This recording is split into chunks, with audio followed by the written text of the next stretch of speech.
I don't know if someone's tell me when to start. Let's find out. Should I start, or should I wait until people are back inside? I have no instruction. I'm looking forward to having a conversation with you guys. Hopefully, the topic of the panel was interesting to you. It's something that is very near and dear to my heart because I'm a professor. I don't just love studying the present, but I also love studying history and what we can learn from it. And some of us that participated in the workshop the other day when we were in the countryside at the manor, one of the things we did is we had to put all the sticky notes on the board to talk about the past, the future, the present, and all these different things. And in my particular group, I kept pushing the idea, and in trying to influence other people in the group, that a lot of the stuff belongs in the middle of the triangle. Because so many things are not just in the past or the present or the future, but a lot of the techniques, a lot of the tactics, and a lot of the things that we might understand about influence are, timeless. And it's just the technology that changes. And so I want to have that conversation with all of you and then do a bit of interactive conversations and exercises. So with that, I'm going to put up a quote on the board. One of the worst practices of presentations, in my opinion, is putting a lot of text in front of people and making them read it, because no one listens to you talk. So instead, what I'm going to do is ask for 4 volunteers to stand up. 1, 2, 3, 4. Okay, wonderful. So I'm going to start at the front, and then we can go to the back. But if you could read those first 2 sentences, and then you'll read the next 2 sentences, and then we'll take it from there. It created a new and wonderful earth, and allowed it a new health. It found truth walking and gave it a pair of wings. It found falsehood growing and gave it to birth. Number 2.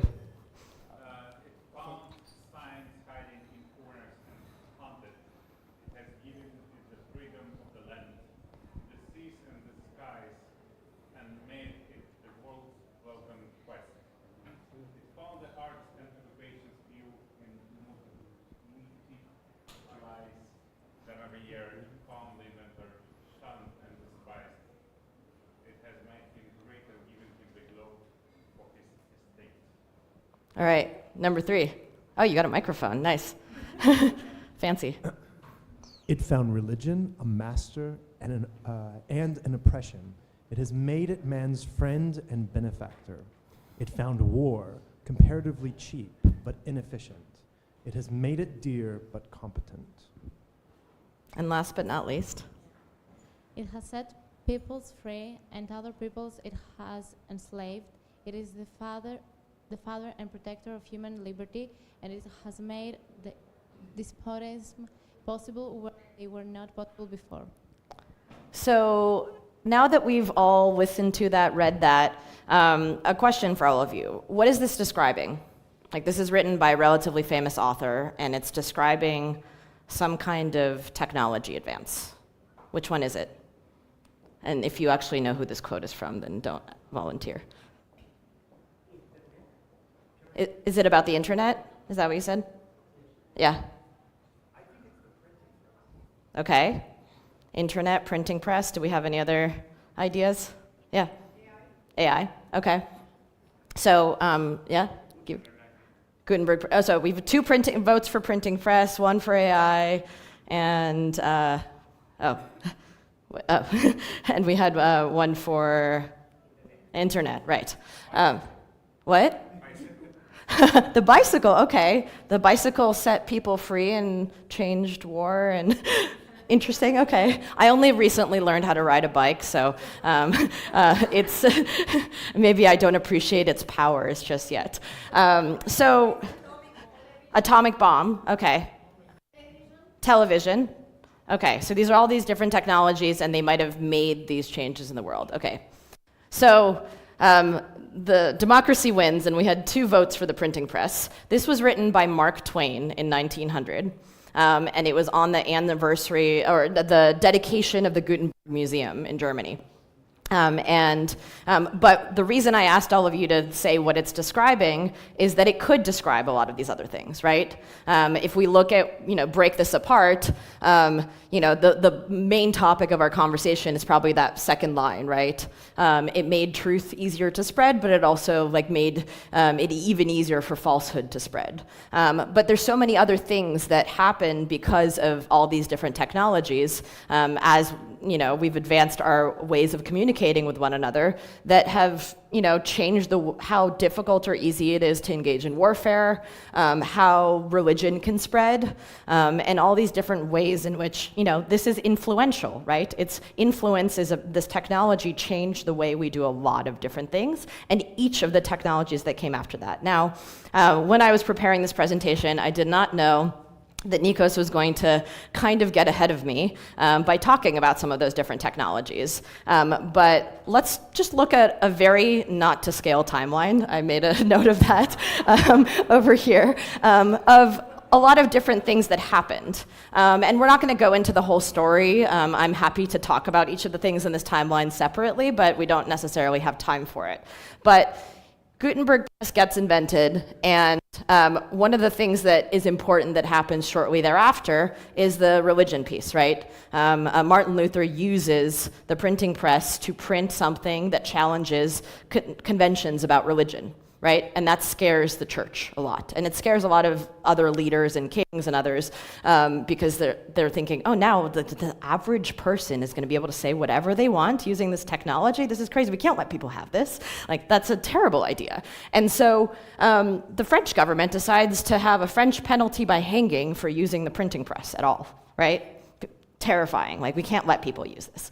But then there's some other countries, and eventually they take away, the penalty, and then there's other laws. Copyright law comes out of this conversation in the UK. And then what happens is people start to use it for communication with one another, and I'll show you some examples of that shortly.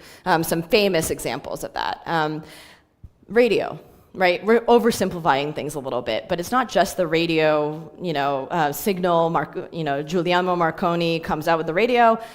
One of the interesting things that happens shortly thereafter, we'll also talk about the War of the Worlds broadcast, but what also happens after that is regulation, right? Maybe not penalty by hanging, but a little bit, maybe the more modern version of that, which is, senators are proposing that there is regulation of radio broadcasts because there's a whole scare that happens about whether we can trust what people are saying on the radio and what is this new technology doing to our society. Then TVs are sold, and political campaigns start using those televisions to do campaigning. They're hiring public relations firms, and then this is if you want to look this up, you can find it, but there's a journalist who some number of years ago found a TV guide, an old TV guide from 1982, and the cover of that TV guide magazine was Why America is so vulnerable to foreign disinformation, right? You can replace the word AI there or any other technology and some other front cover of a publication with that. And then this is the very truncated part of the timeline, which is all of a sudden we have all these different things, and I tried to add in some fun ones like Insta and MySpace, but the internet, but not only the internet, but social platforms.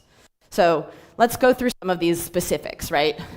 How much time passed between the printing press coming out and the Martin Luther 95 Theses, and how much time passed between that and what we might refer to as the pamphlet wars.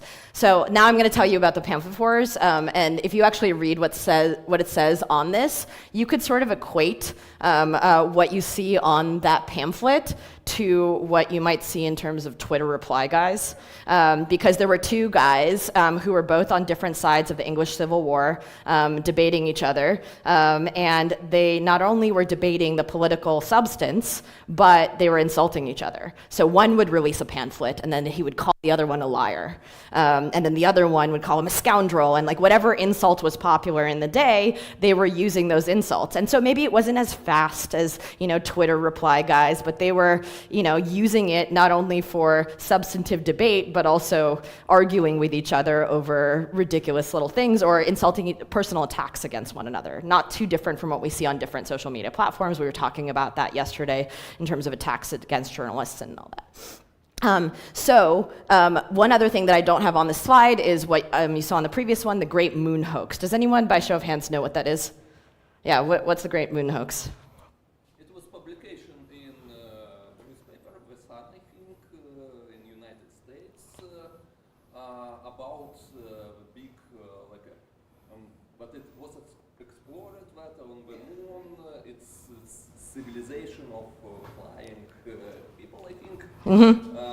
And so on, and the amount of copies which was sold of this newspaper go high. Yep. And even I think Edgar Allan Poe accused this newspaper that they it was plagiat of his novel, not novel, but story. Yeah. And it was a big story. Definitely. So that's summarizes it. And for those of you that didn't hear the whole story, basically there was a publication in New York that had a scientist write about life on the moon and said that there's all these animals that fly there and all these different things. And it was treated as an authoritative scientific source of information.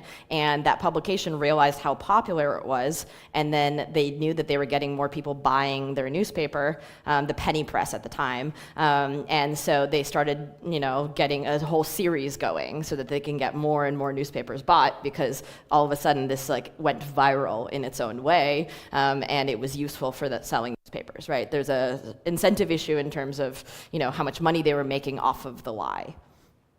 So, mention the War of the Worlds broadcast that came after the creation of the radio. This is Orson Welles. Any volunteers from the audience know this story? Oh, I see you two guys have studied this whole storyline. Go ahead. You want me to? Okay. So radio comes out, and this is 1938. So think about the situation in the world and what people are afraid of happening, right? There's war, there's the potential of more war, there's a lot of distrust, and all of a sudden, someone tunes in to the radio, and they maybe turned it on a little bit later than their friends were, and there's a broadcast, and they're hearing an announcer say something like, the aliens are coming, and this is about to happen, and it sounds like a real broadcast, tune in now, to find out where the aliens will be landing next, right? I'm giving very inaccurate Orson Welles representation here, but what happens is that people hear a real authentic voice of someone that sounds like a radio broadcaster telling them something scary is happening, and they freak out. But the interesting sort of meta story, not the company, but the concept here is that there were a whole bunch of news articles that came after that read headlines like this, fake radio war stirs terror throughout the United States. And so part of this story is a question of what actually happened. And there's been books written about this, about whether it was actually a broadcast that scared a lot of people, or if journalists overinflated the threat of this new technological medium into stirring people up and scaring them. Because there were a number of people that went to police stations and said, I'm terrified of what's about to happen, how will you protect us from the aliens and all of that. But it wasn't, there was no statistical analysis to show that had a big impact. All right, so this is another timeline we've got here, and the invention of the internet. And we've talked about this a little bit, touched on it throughout various conversations throughout the last 2 days, but there's a different perception between a 7-year period that goes between 2011 and 2018 that went from a headline like how Facebook changed the world, and that was in a positive way, to this cover of Wired magazine. And a lot of things happened in between, but in this moment, Facebook, Twitter, and other social media companies were considered to be, there were articles being written about how despots will be toppled, there will be no more dictators in the world because now this new technology has united people and all the dictators will be gone, right? And there were some people that were saying, I'm not sure that that's exactly how it's going to go. There's some other problems with these technologies. But the perception that we had just 7 years later, of what these technologies do to change the world was very different, right? And this is after the 2016 election in the United States, after the invasion and annexation of Crimea, after the war in Georgia, there's a different perception of what this technology can do, and people started to get scared about, okay, maybe it's not all positive. But the other thing that happened is dictators also saw the stories, and they're like, no, like I don't want someone to come and topple me and use these new technologies to unite against me. So how can I, it's not about like the hate the player, hate the game conversation we were having yesterday. It's become the player, like join the game instead of sitting it out. Because a lot of world leaders, particularly authoritarian ones, were all about shutting the internet down rather than joining the fight. And what I think, in particular, someone like Vladimir Putin did was, okay, well, there are people organizing, for opposition movements in Russia. What if we found ways to infiltrate those opposition movements, and we instead found ways to get them to divide against each other? There was this idea, like, okay, like if you can't beat them, join them. So. Let's talk about this. I know yesterday one of the topics of conversation was what actually, why are we talking about Russia so much? And I'm going to apologize in advance about that because that's sort of my area, studying both the Cold War history but also modern day present influence campaigns. And so we will be talking quite a bit about Soviet and modern Russia. But one of the things that we're going to do is actually look at some very specific campaigns and what made them different. And what made them the same. So, we have these new technologies. What did they actually change about how we do influence campaigns, how threat actors do them? So let's look at this particular presentation. You're going to see this side of it multiple times. And I'm going to tell you about what it is first. So this is then Deputy Director of the CIA, Bob Gates, who later became Secretary of Defense in the United States many years later. He was presenting in front of the Senate Foreign Relations Committee in 1985. And this was later released and declassified, but this is one of the handouts that they brought to the members of Congress to show them what they've learned about Soviet active measure activities and how you might be able to categorize them. And I think it's still a very useful document because things haven't changed that much.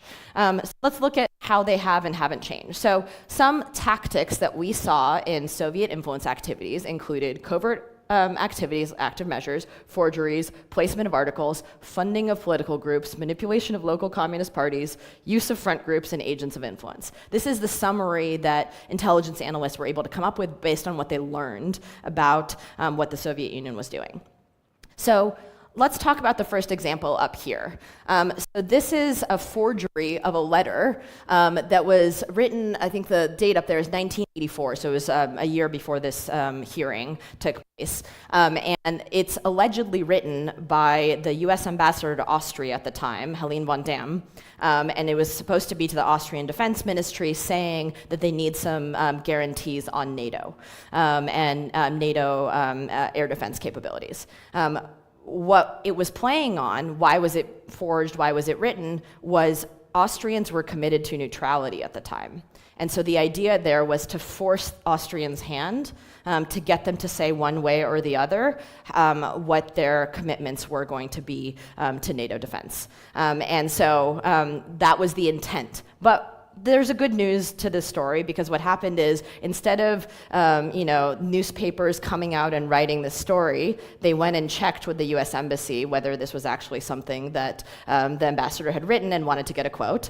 And the Austrian Defense Ministry went to the Americans and they said, "What is this? Like, are you you guys know how we feel about this? So why are you sending us this letter?" And so they verified that it was false, and there wasn't, it didn't become a story. It didn't force the Austrians' hand in. There's a lot of other forgeries that maybe had more success, but this one did not. This one down here is from an operation that was uncovered together with Facebook investigators and then DFR Lab working together. And then afterward, Graphica did a full investigation into everything related to what they called Operation Secondary Infection. In particular, this is a letter from Senator Bob Corker that was allegedly written to former Ukrainian Prime Minister Arseniy Yatsenyuk. It was also trying to assess, Ukrainian perspective on things and American commitments to Ukraine. There's also a positive story here in the sense that this particular letter didn't much. The microphone cuts out periodically. So the letter didn't get much traction, as did many of the accounts created by this particular operation, because the way that it worked was that they created a whole bunch of burner accounts on social media platforms, and they would create an account, post something, and it wasn't just social media platforms, but also online forums in different countries, and then they would remove that account after they had posted. So the actual letter didn't get much traction, but there was another one that did, and that one only got traction in 2019 in the United Kingdom from the same operation, because it was the UK trade leaks, if you want to look it up. Because a UK politician went and took that a forgery and claimed it to be real. So there was a real influencer that was able to get that information out there. So that's an example of the past and present when it comes to trying to get an article placed in an Austrian publication and a forgery. With both of these, they thankfully didn't get much traction. Okay, so let's look at a couple other examples. Now, the reason that researchers at the Digital Forensic Research Lab, DFR Lab, where GIVI works, were able to come up with the name Operation Secondary Infection is because, in fact, there was kind of one of the most famous and well-trodden Soviet influence campaigns, Operation Infection. It was called that in one place, but then in Belarus, it was actually called Operation Denver, so it had a couple different names. But that operation came with a lot of different, Soviet active measures were not just one, piece of content or one thing. It was a whole operation that encompassed a lot of different tactics and techniques. And so in this case, I'm going to show you just two of them.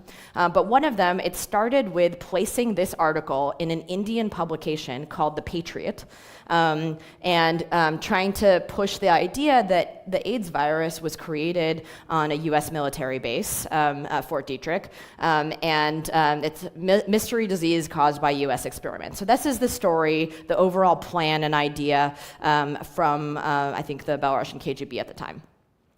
Now, the second tactic that you see here was an article from Dr. Jacob Siegel. So he and his wife were both doctors. They lived in East Germany. In addition to this article being placed in an Indian publication, which was part of the strategy to seed content in publications that were aligned with the Soviet Union, but also didn't really check where they were getting their articles from. It was a little bit less verified. But this article is using the idea of an agent of influence or a trusted figure, someone who has the title of doctor, and now you're listening, okay, well, the doctor is telling me that this disease was invented, right? Now I have to maybe believe them because they have verifiable credentials, they wear a lab coat, and they have this title that they've earned, so maybe they know what they're talking about. And the idea was he had not only written this article, but he and his wife handed out pamphlets at various international meetings. And in particular, this story, the Soviets were trying to push to African nation states in particular, because the idea was to get them to go against the United States. Now, fast forward to the present day, to 2020, and we see some of the same techniques being used. We see this operation. There was basically two websites that were created by Russian threat actors. One of them, and for those of you that speak Russian, you might hear the joke in this, but there was one website that was called NAEBC, which might sound like Nayobka, and the other one was data.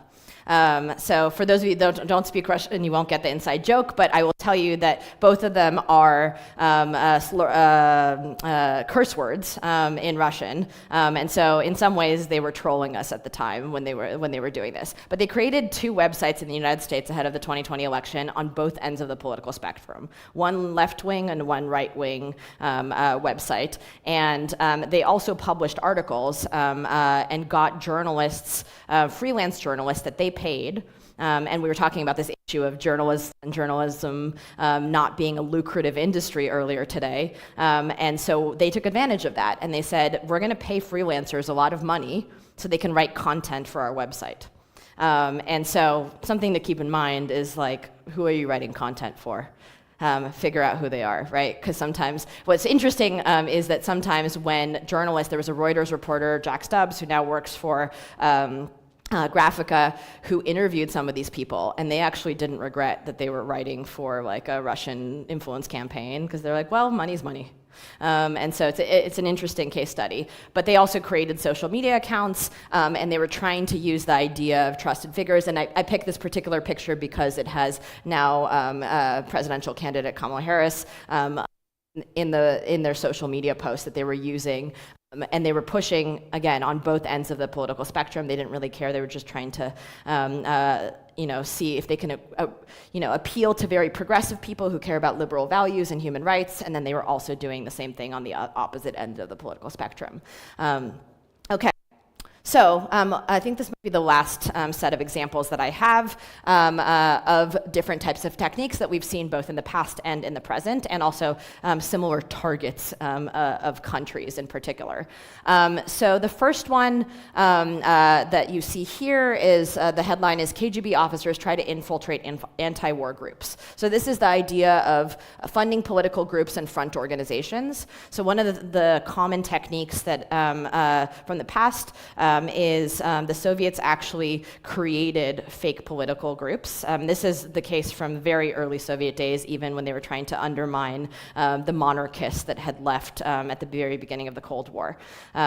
So one of the things that they did was there were a couple groups like the World Peace Council and the Ban the Bomb campaign and all these different things that are very like progressive sounding anti-war things, and they actually created those organizations. But there are a lot of people that joined those organizations that thought that they were just joining a political group of something that they supported.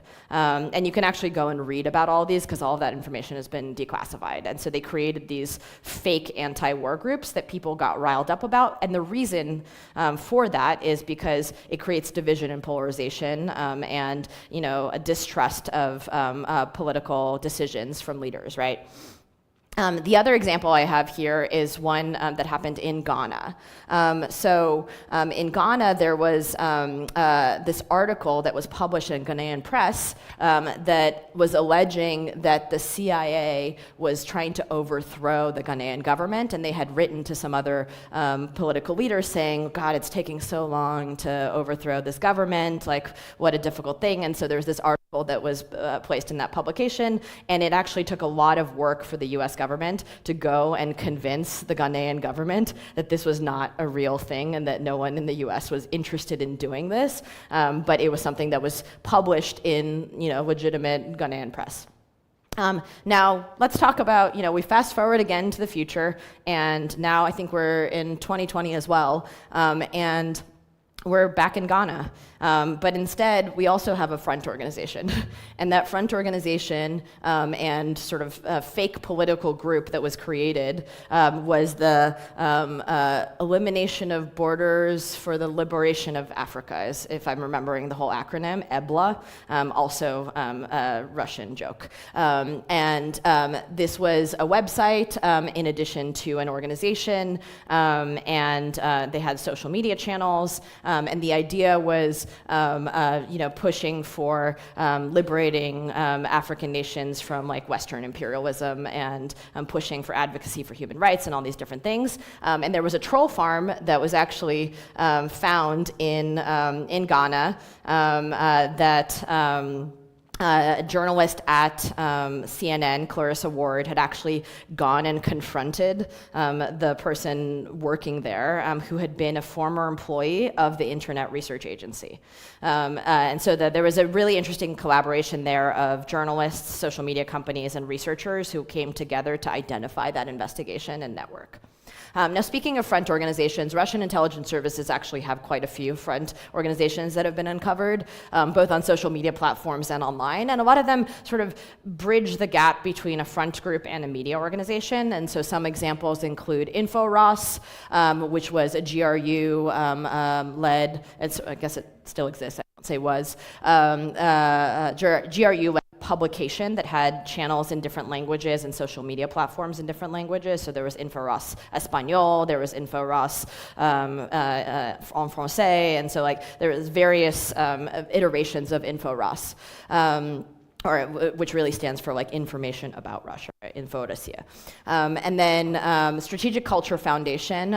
So that was one that was associated with Russian intelligence services as well. Can't remember which of them it was. Someone remembers? Oh. Okay, and then the last two were South Front and News Front. So these were also two front media organizations, and they were created to look like legitimate media, right? They were pushing issues that people cared about, and they had social media platforms, they had following, and they were creating websites. And so this was, again, the use of this kind of technique, and this particular was actually from the US Treasury Department, which was sanctioning all of these organizations. So that's just a couple examples of, what makes a lot of things in the past and the present quite similar, right? In terms of use of techniques and tactics that we've seen from certain threat actors. So what makes our current moment actually different? You guys are seeing the network graph up here. You're enjoying it. So this is actually, this is a Graphica network graph. Any thoughts from you guys? What makes things different? The internet. Okay, what about the internet? Because, as I could remember, with Denver operation, it was a few years to went viral. So today it's much more easier to put some disinformation to different information bubbles or different information spaces. So speed. What you're really talking about is the speed of information. Yep.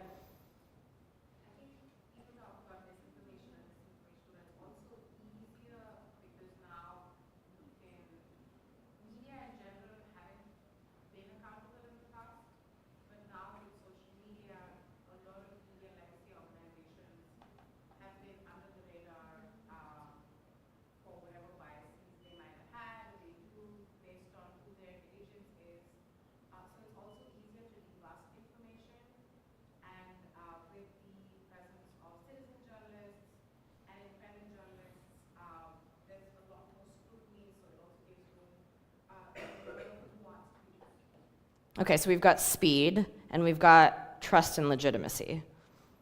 Yep. Regulation as well. Okay. So, but, in the past there's been regulation. What makes our regulation different now? The DSA is forcing the platforms to actually take care of disinformation or other harmful actions. As opposed to some of the FCC regulations after the release of the radio? Okay. Got it. Okay, so what you're talking about is what's different now between like the advent of the internet and the present day, not. Okay. Yep. I think one of the aspects is filtering of the information, because especially in your example about Austria and United States bilateral relationship. Yep. They did check with each other. In the era of internet, if it's posted, it is there, and all the shit already happened while you are trying to correct it. So the gatekeepers. Yeah. Okay. It's much easier for, they don't need to, get it published in a newspaper and for the newspaper to verify. They could just put it online and hope someone reads it. Okay. Yep. Internet, but in case not only the speed, but how wide spread. So scale and reach. Okay. Yep. Also, internet creation of media, fake media,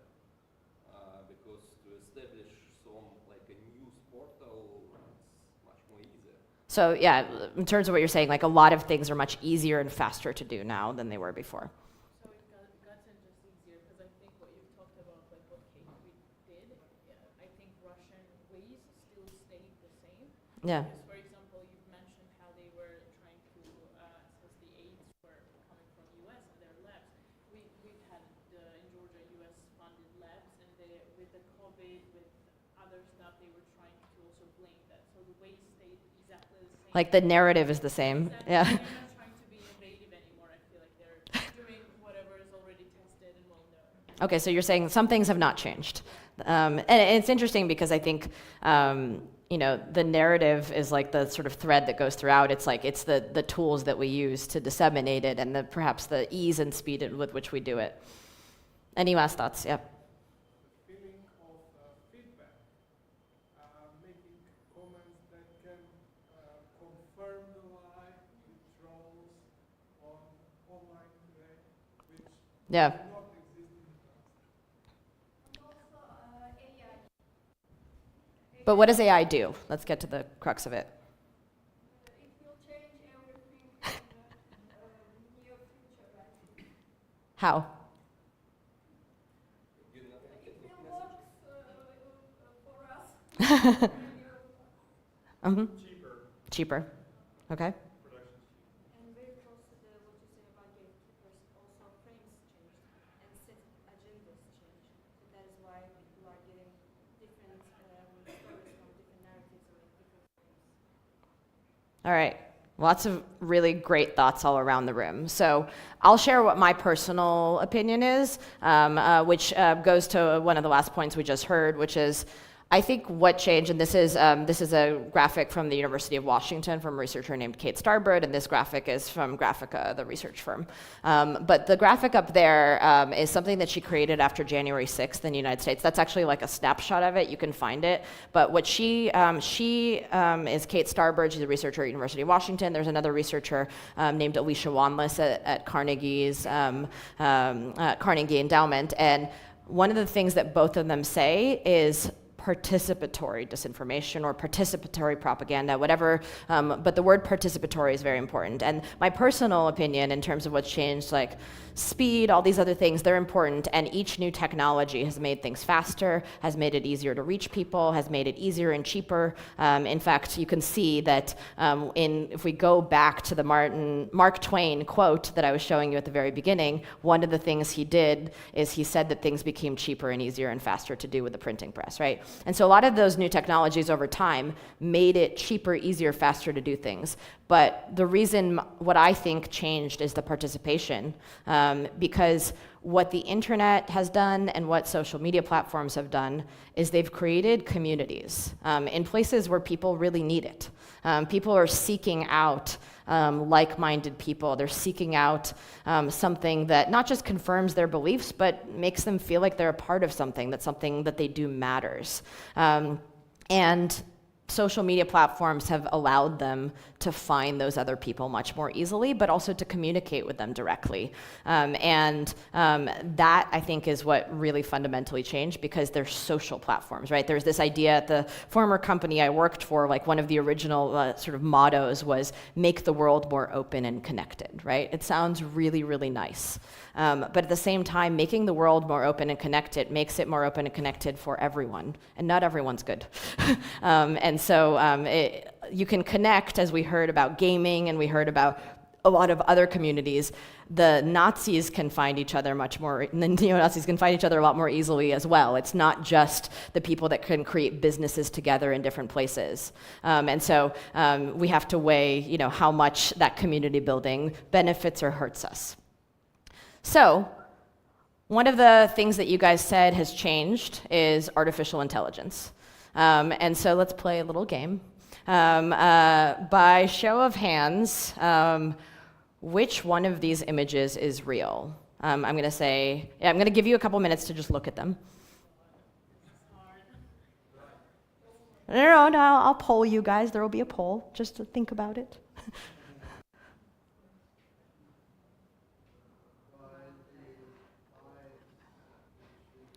All right, keep it to yourself. Okay, you'll be able to explain it afterward. So, who votes for number 1 being the real picture? Real.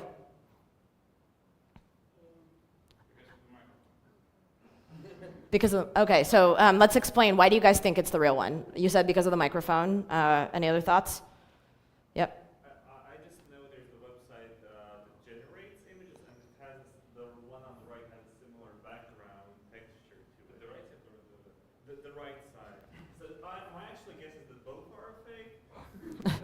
You think I'm tricking you? The left one doesn't have that standardized texture. What was it called?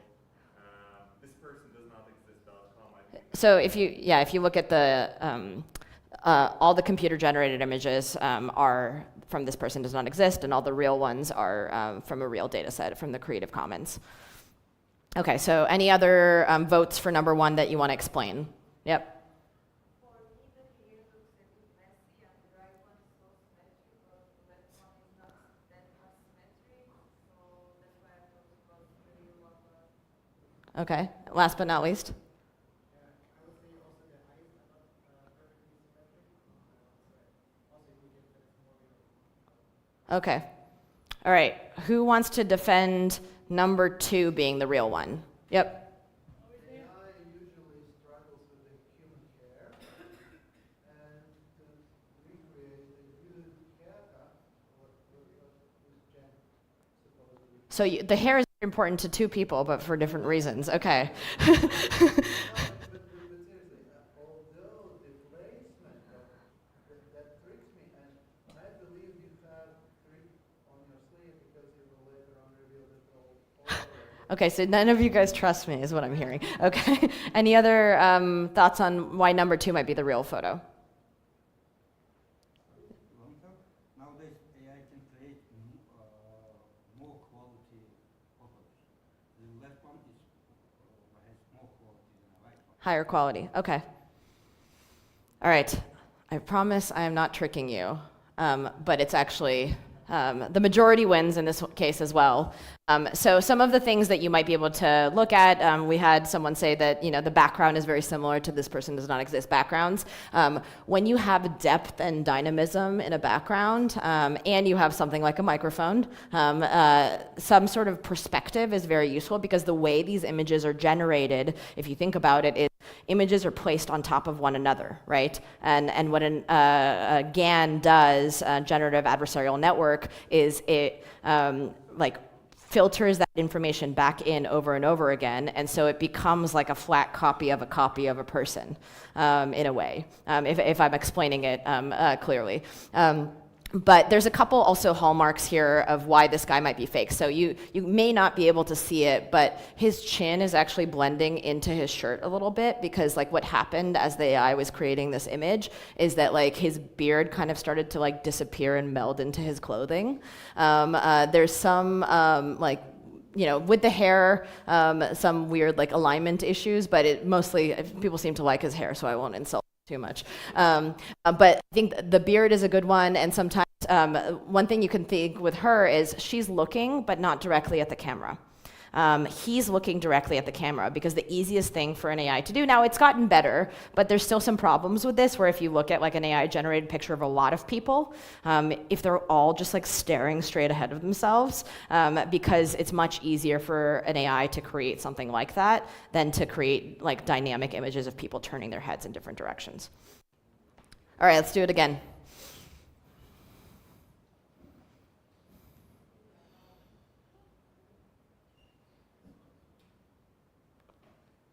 All right, you guys can start.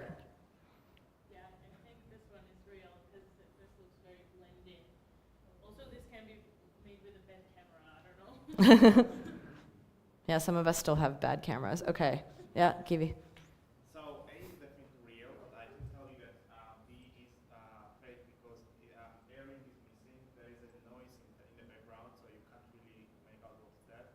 Hair is really asymmetric because of multiple hairstyles that was created generate. And when you're looking at the number A, you don't really see that visible anomalies on the left side. Yep. So I forgot that we had a professional in the room, and I probably shouldn't have called on him first, because that kind of, yeah. But A is real because we can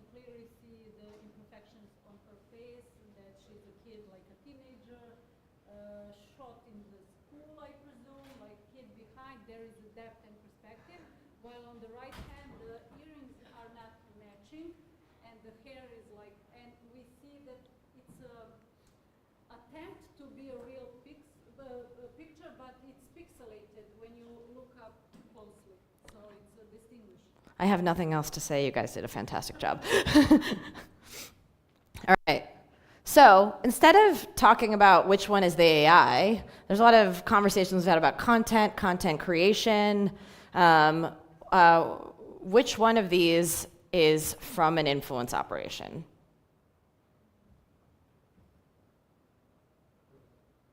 No professionals allowed.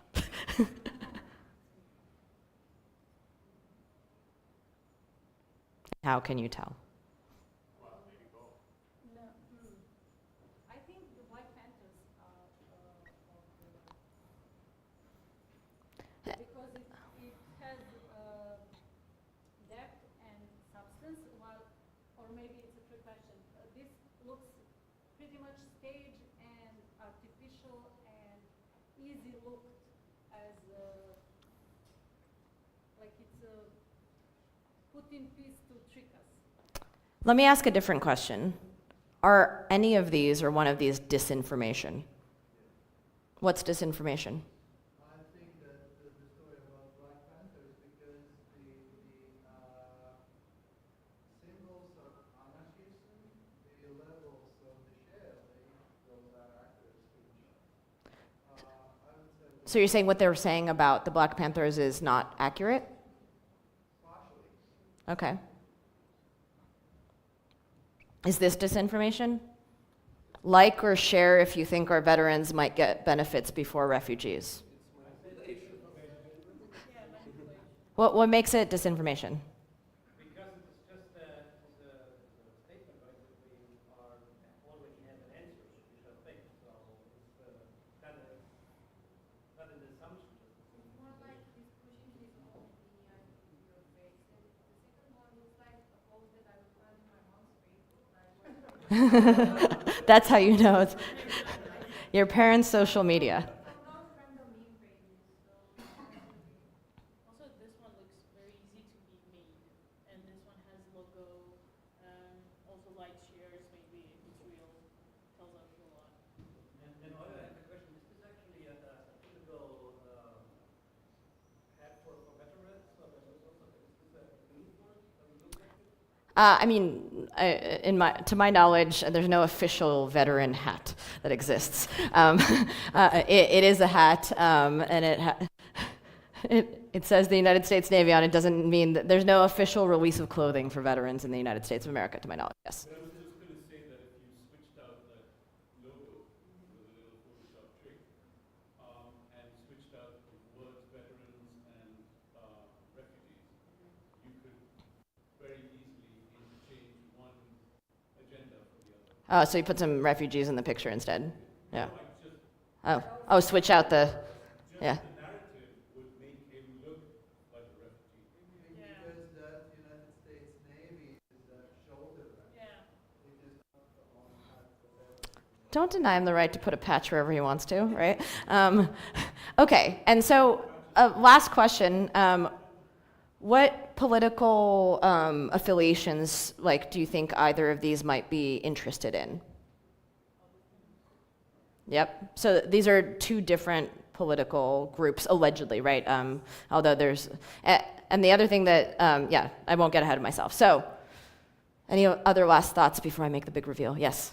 I think that one is from Republicans because they are against refugees. So you're saying this could be like a political party that puts out an ad like this. It doesn't necessarily have to be.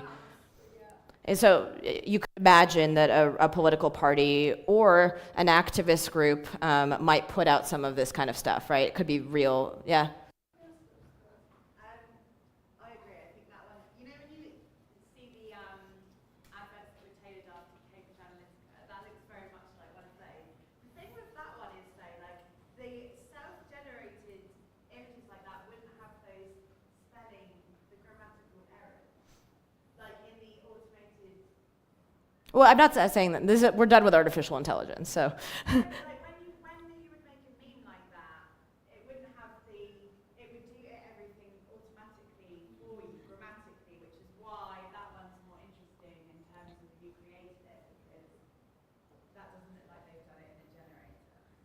So, you guys were right not to trust me.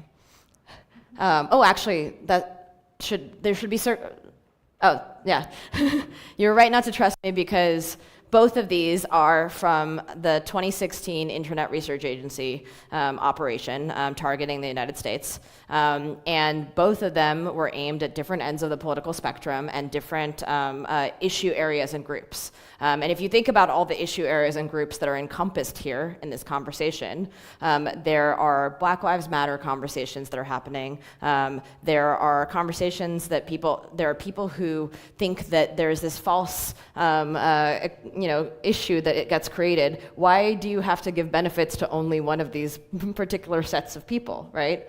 Someone's creating this false idea that if one gets benefits, the other does not, right? This was an ad, and an ad that tried to get people to drive traffic to a page called Being Patriotic, which was one of the pages that was created by the Internet Research Agency. And this was not an ad, it was an organic post from a group called Blacktivist that was trying to rile people up and saying that they're pushing and gathering people together around inequality and civil rights issues in the United States. And so a couple things to take away from here is one, content is not super useful in determining whether something is part of an influence campaign. But the other thing to take away from it is that both ends of the political spectrum, you can't just decide that something is or isn't an influence campaign just because of whom it targets, because a good threat actor will target everybody, right? All right, one more. So which one of these is from an influence campaign? Same issue this time.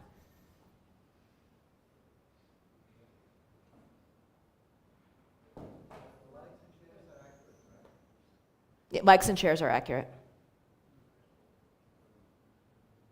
The second one, because if the share number is 2, the is now involves everything. So are all influence campaigns shared a lot? Majority, we would consider if it is like about 50. Givi, in your experience, do all the influence campaigns get a lot of likes and shares? No, some of them don't get anything at all. I think the second one is just like the overall description. Like the first one looks like it's like an animated one or like a drawing, and we don't know if it's like a real one or like a real picture from those times. And what's the sort of political issue that this might be pushing? Is this the what? Oh, like border issues. In some ways, right? Because the idea here is sort of like the Mexican Empire will rise again, right? This idea that there is a group of people that are perhaps discriminated against, and right. So, but the idea here of both of them is very similar, right? Right. The first one also gives the vibe of like European context might have fucked up the Aztec civilization. Yeah. Or something like that. So like imperialism ruined this amazing society that existed, right? So we have a very similar narrative in both of these, right? The Westerners have come in and destroyed this rising civilization. So you have a couple ideas about, whether this might be an influence campaign. Are any of the things on this slide false information? I'll actually put a bet that it's not a direct influence campaign as in the previous one, but I think one of them might be by the Mexican government. Influence government, like to improve the opinion of the, on Mexico, and that type of influence campaign. And now, to ask my other question, is any of the stuff on here false information? Disinformation meant to deceive somebody?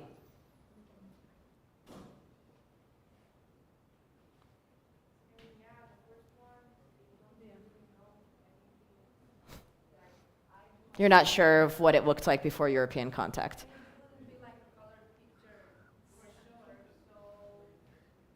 But explicitly, like, neither of these is a lie, right? Maybe. Okay.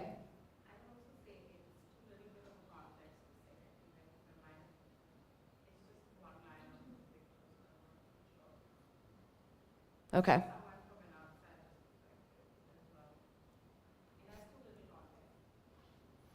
So before I show you which one of these is from an influence campaign, what I do want to point out, which is sort of what I'm trying to get at here, is that these are both sort of aspirational views that perhaps a government might try to push, a activist group, right? There's a lot of people that might have interest at stake here, just like in both of these, right? There are real people, political parties, and individuals who believe some of these things, right? And they themselves could have come up with these things on their own.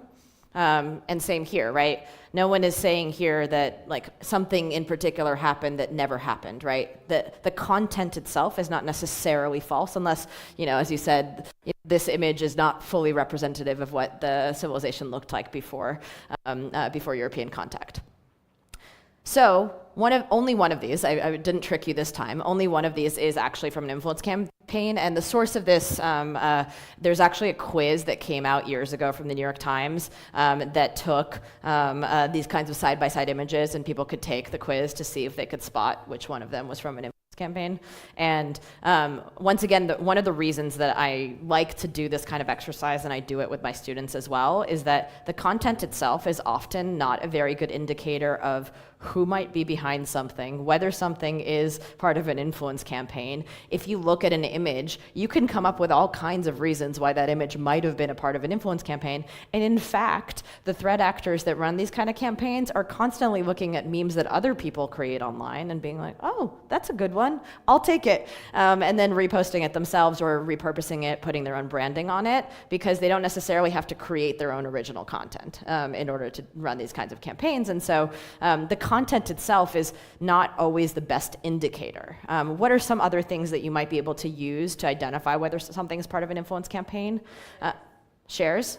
Okay, so in this case, it was helpful to us because you were saying that they get shared more, but as Gibi said, sometimes influence campaigns don't get any traction. So, okay, sometimes it helps, sometimes it doesn't. Some other things, yeah? Comments? If it's like trolls or bots, very similar. If it's boosted as well, Or someone, if they were part of an activist group that supports, the rise of Mexico, are they not able to buy advertising? yeah, no, they are. But Okay. also with like very easy message, a very easy picture, like not a lot of resource put into the post. Okay. My very limited experience in the info kind of spotting says that comment issue is one of the most important ones, because how to trick Facebook algorithm and to make the picture more relevant and more seen for someone is if there are lots of comments from different countries for that particular image. Facebook algorithm thinks and machines start to think that this is a popular one, and it's being shown more to the normal actual people in the timeline. So that, for me, would be one. So let me ask you the same question. If someone was part of an activist group that was trying to revive nationalism in Mexico and with other groups, are they not capable of doing what you just described? They are. But I mean, who is paying for the info? That is not your question. No, it isn't. So there's to answer my own question about like how you might be able to determine not using content.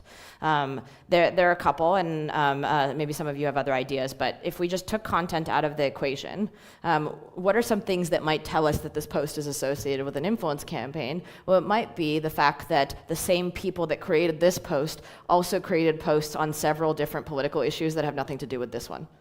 That's not something a activist group might do, because why are they also interested in supporting gun legislation or something like that, right? Like, why are they interested in so many like diverse issues? There's only so many things a person has time for to be interested in. That might be one indication.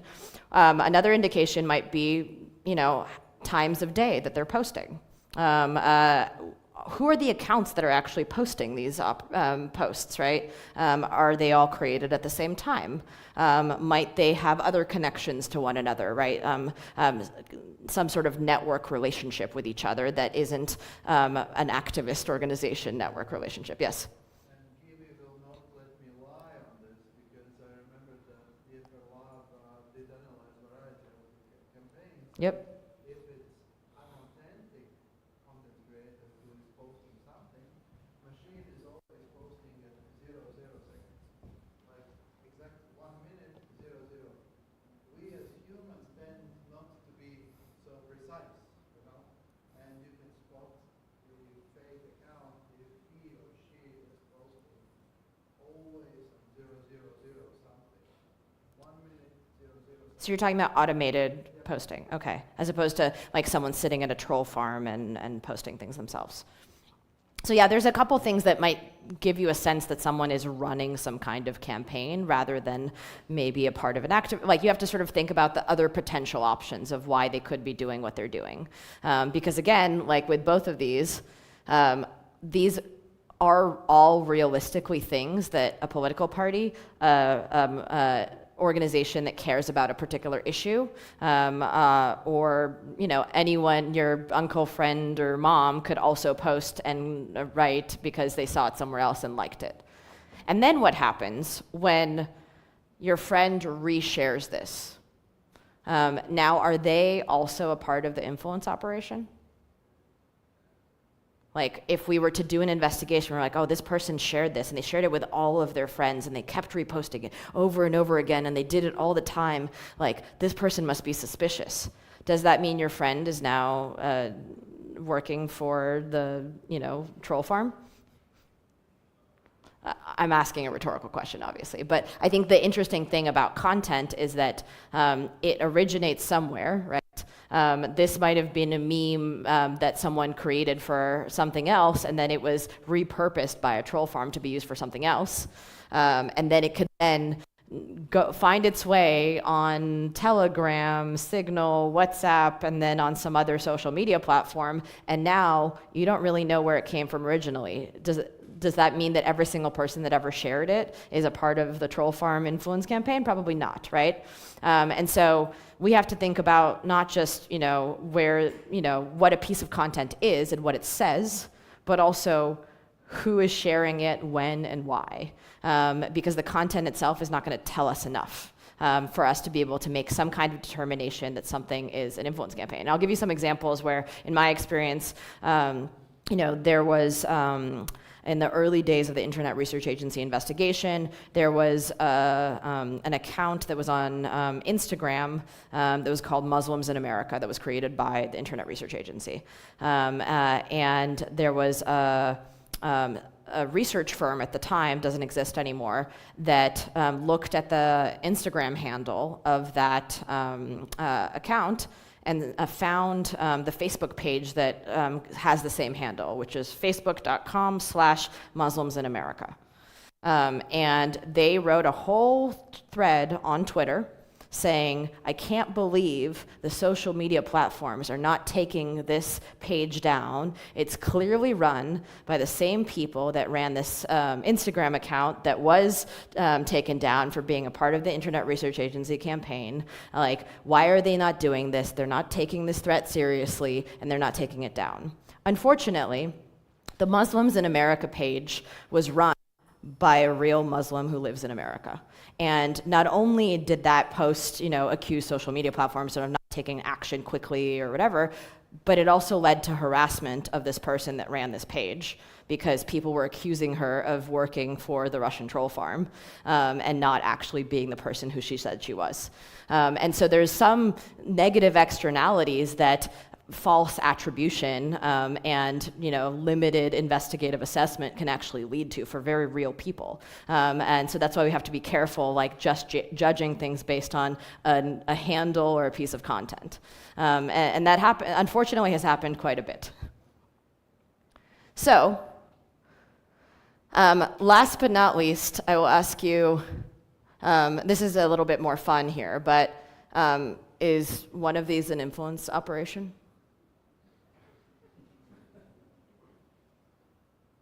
And which one? Are we deceiving people into charging their phones using onions? I don't know. What if your phone breaks?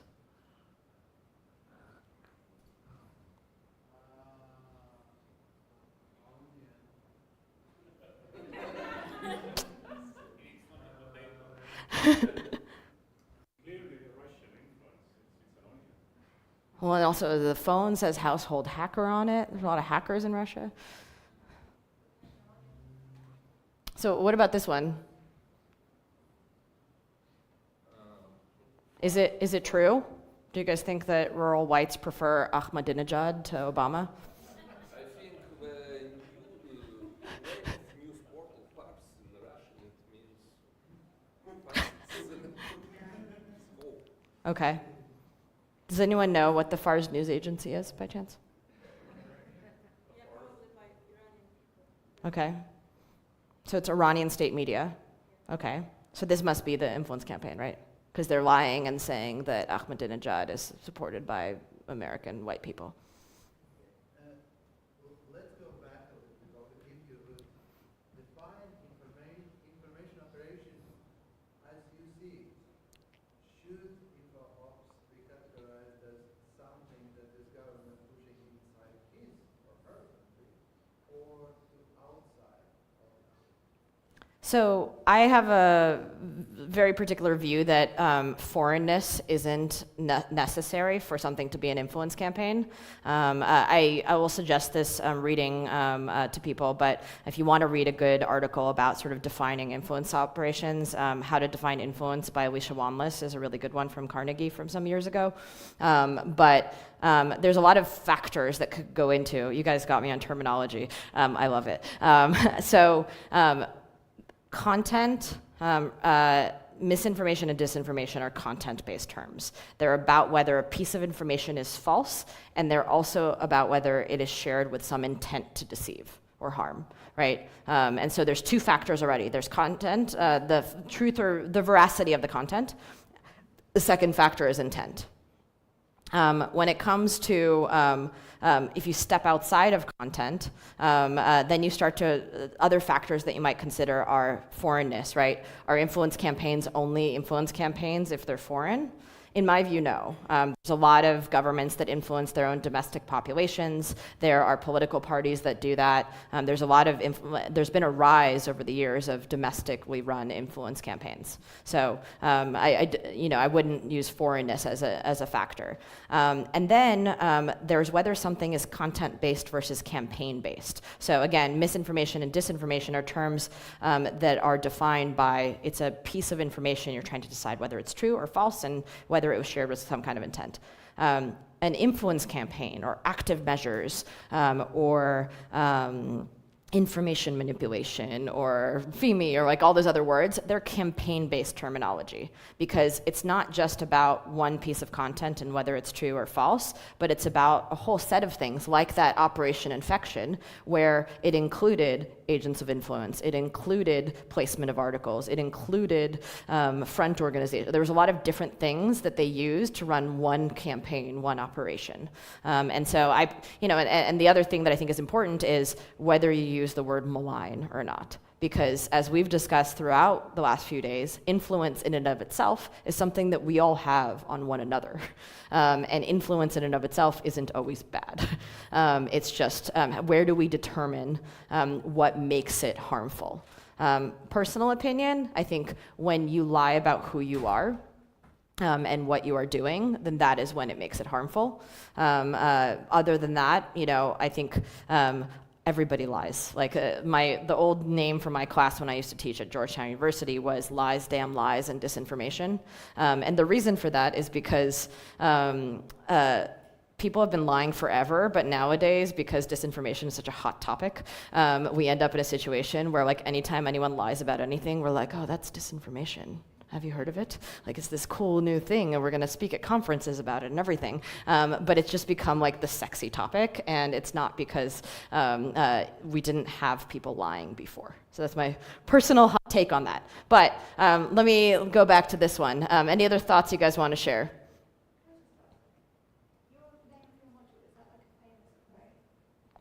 The name of the module? Yeah, the only reason I ask is we have the same title module. Oh, the lies, damn lies. Oh, so it's actually a Benjamin Disraeli quote about economics, or no, statistics, lies, damn lies, and statistics. Yeah, so it's actually related to statistics originally. Yeah. Okay, any other thoughts on these before I share anything? Okay, well, so as you might guess, neither of these is actually an influence campaign, right? The reason I share this, and I sometimes also share the Red Bull gives you wings ad, because Red Bull does not in fact give you wings, and like we could accuse Red Bull, the company, of lying to everyone and tricking them into thinking that if they chug a thing of Red Bull that all of a sudden they'll have wings and they'll be so disappointed because they were jumping off a building and they end up falling and splat on the ground because they thought that they would have wings from drinking Red Bull, right? There's like real harm that could come of it. It does not. So the onion thing, the reason I share that is similar to that because there's a lot of times where people have lied on the internet forever. This is actually quite an old thing. You can tell by the age of the iPhone in the picture. But people do things for like the lulz, as one says, on the internet, just to like, you know, some people like to watch the world burn. They think it's funny if people do stupid things like eat Tide Pods and plug their phones into onions and do all kinds of dumb stuff. And so that is just the nature of the internet. But it is in fact a lie because you can't actually charge your phone with an onion. This one, I think, is much more fun because, as we've determined, Fars News Agency is actually Iranian state media. Now, because it's state media, you might be like, of course they're going to create this false story. This must be disinformation because they want everyone to think this very unbelievable fact that rural white people in America really love Mahmoud Ahmadinejad. But the funny thing is that they actually, the reason there's an onion on this thing is because it was actually an onion story. Now, show of hands, who doesn't know what the onion is? Everybody knows what the onion is. So the onion is obviously a satirical publication, right? And so, in fact, this is satire, hoaxes, and state media all on one slide together. And there are all situations where people lie, but for different reasons. Because people lie because they want people to do stupid things. People lie because they want people to laugh. And people lie because they work on behalf of a news agency. But in this case, the state media news agency was fooled by a satirical publication, and they genuinely believed the story to be true, so much so that they republished it, which often happens in news. It's sort of a lazy news practice, which is to like repost what someone else already wrote as a news story without checking it. And in fact, this has happened a number of times, not just with Iranian state media, but with other people falling for fake and satirical articles. There's a journalist that I really like for the Washington Post named Alexandra Petrie, and she often writes really satirical stories, but there are times where her satirical stories have actually made it into like political newsletters because people are like, oh, this is like what people really believe. So people fall for satire all the time, but the reason I had all this up here is because I wanted to demonstrate the sort of times when people are lying for other reasons that are not just some sort of nefarious influence campaign. Okay, well, I just looked at the time, and we have, am I correct in assessing that we have about 10 minutes left? Okay. So I don't think we will actually have time for this, but I enjoyed the discussion a lot, so I wanted to keep going. But this is something perhaps to think about, take home, or even just talk about for the next 10 minutes, even out loud, which is think about how differently you might run an influence operation if it's 1990, right? The internet is not really like 1989, World Wide Web gets invented, but like people aren't connected in the same way. What are the tools at your disposal to run that same campaign for that particular topic? And how would you do it differently today? It's 2024. You have websites, dating applications, social media, encrypted communications, AI that you can use to create audio, to create images, to create text. So those are all the things that we've talked about that are different about today. What things don't change? We heard, the narratives might stay the same, right, with that sort of invented in a lab story, right? What other things might not change? Yep. Human behavior. So we haven't changed all that much since the 1990s. Okay. I would agree. I think humans we have to understand human beings. Cognitive science is a very important part of this conversation. What else hasn't changed? Geography. Having a imperialistic-minded neighbor. They just by another name. Exactly. Yeah. So some geographies have changed because of their imperialistically minded, right? Because they're trying to change those geographies. Okay, so nation incentives and ideals and values, that hasn't changed. But in terms of your ability to run an influence campaign, you know, yep. Can I say something that has changed? Okay, yeah. Sorry, I'm doing like controversial what you're asking. Yeah, yeah. I think that in maybe 1990 there was like one TV, at least like in the Soviet Union, one or two channels maximum. So people's attention was like, okay, this is 3 p.m. or 9 p.m. We're gonna turn on the TV. We're gonna watch this one thing. Now we have so many information. We have so many campaigns. For example, I know one time it was I think in Berlin with DCN event. One speaker said that you as an NGO are not competing with another NGO. You're competing with Coca-Cola, or you're competing with McDonald's. So like you have this huge. It's the attention economy. Yeah. Yeah. Yep. I would add to that the thing that would be the same in 1990 and today would be door-to-door approach. Because of this oversaturated digital space, yes, today we would use social media, AI, internet per se, but in 1990 the effective campaigns were, besides television and traditional media, door-to-door, going out, talking to your target audience in a way that is relatable and convincing. Nowadays, we do the same. When we want the effect, although we have all these digital tools, in Serbia, I'm from there, so I talk, a part of the reasons why the official government is still where it is because they had both digital and offline door-to-door approach, and they were consistent with it. So you're saying that if we wanted to sort of break through some of these things, we might go back to some of these analog methods of seeing people in front of your own eyes. Yeah. So maybe since we have just a bit of time, let's talk about a specific example and walk it through, right? So I'll use the one that you talked about, right? If we take the historical, you are now the influence operator, and your job is to push the story about biolabs in which country you were talking about? In Georgia. So what would you do? It's 1990. You don't have the internet, but you have other tools. Like, how would you make sure that people believe that story in that time period? Well, use a newspaper is the easiest answer. I think I would make a movie, because I think that's what Soviets used perfectly and amazingly. I think we still watch it and like are astonished how propaganda worked back then. So I think I would make a movie where exactly that happened. So you can integrate that in people's mind that, oh, this might actually happen, and then maybe boost it with news in the magazines or in TV. So you would try to find a way to place. How do you get that movie in front of people? It's 1990. People don't have, at least in Georgia, it was like very cold period. People don't have a lot of things. Sometimes they didn't even have electricity. So I think it would not be that difficult. Okay. to watch it. Yeah. Any other thoughts on how you get this information in front of people in 1990? You're trying to push this story. Oh, so you find someone important, an influential figure. Okay, yep.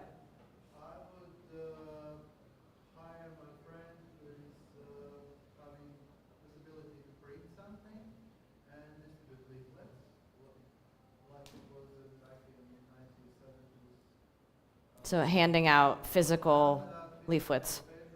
Maybe not handing it out because it might draw too many attention to me, too much attention. Sorry. So distribute them, leave it in the city for people to pick them up and start talking about it. Yeah, and so in some ways, you can think about during the Cold War, the United States was dropping leaflets too to try to counter certain propaganda narratives as well, or even to provide food to people in different parts of East Germany. Yeah. Hitting some people to spread rumors. Okay. Tell me more about that. Find some people who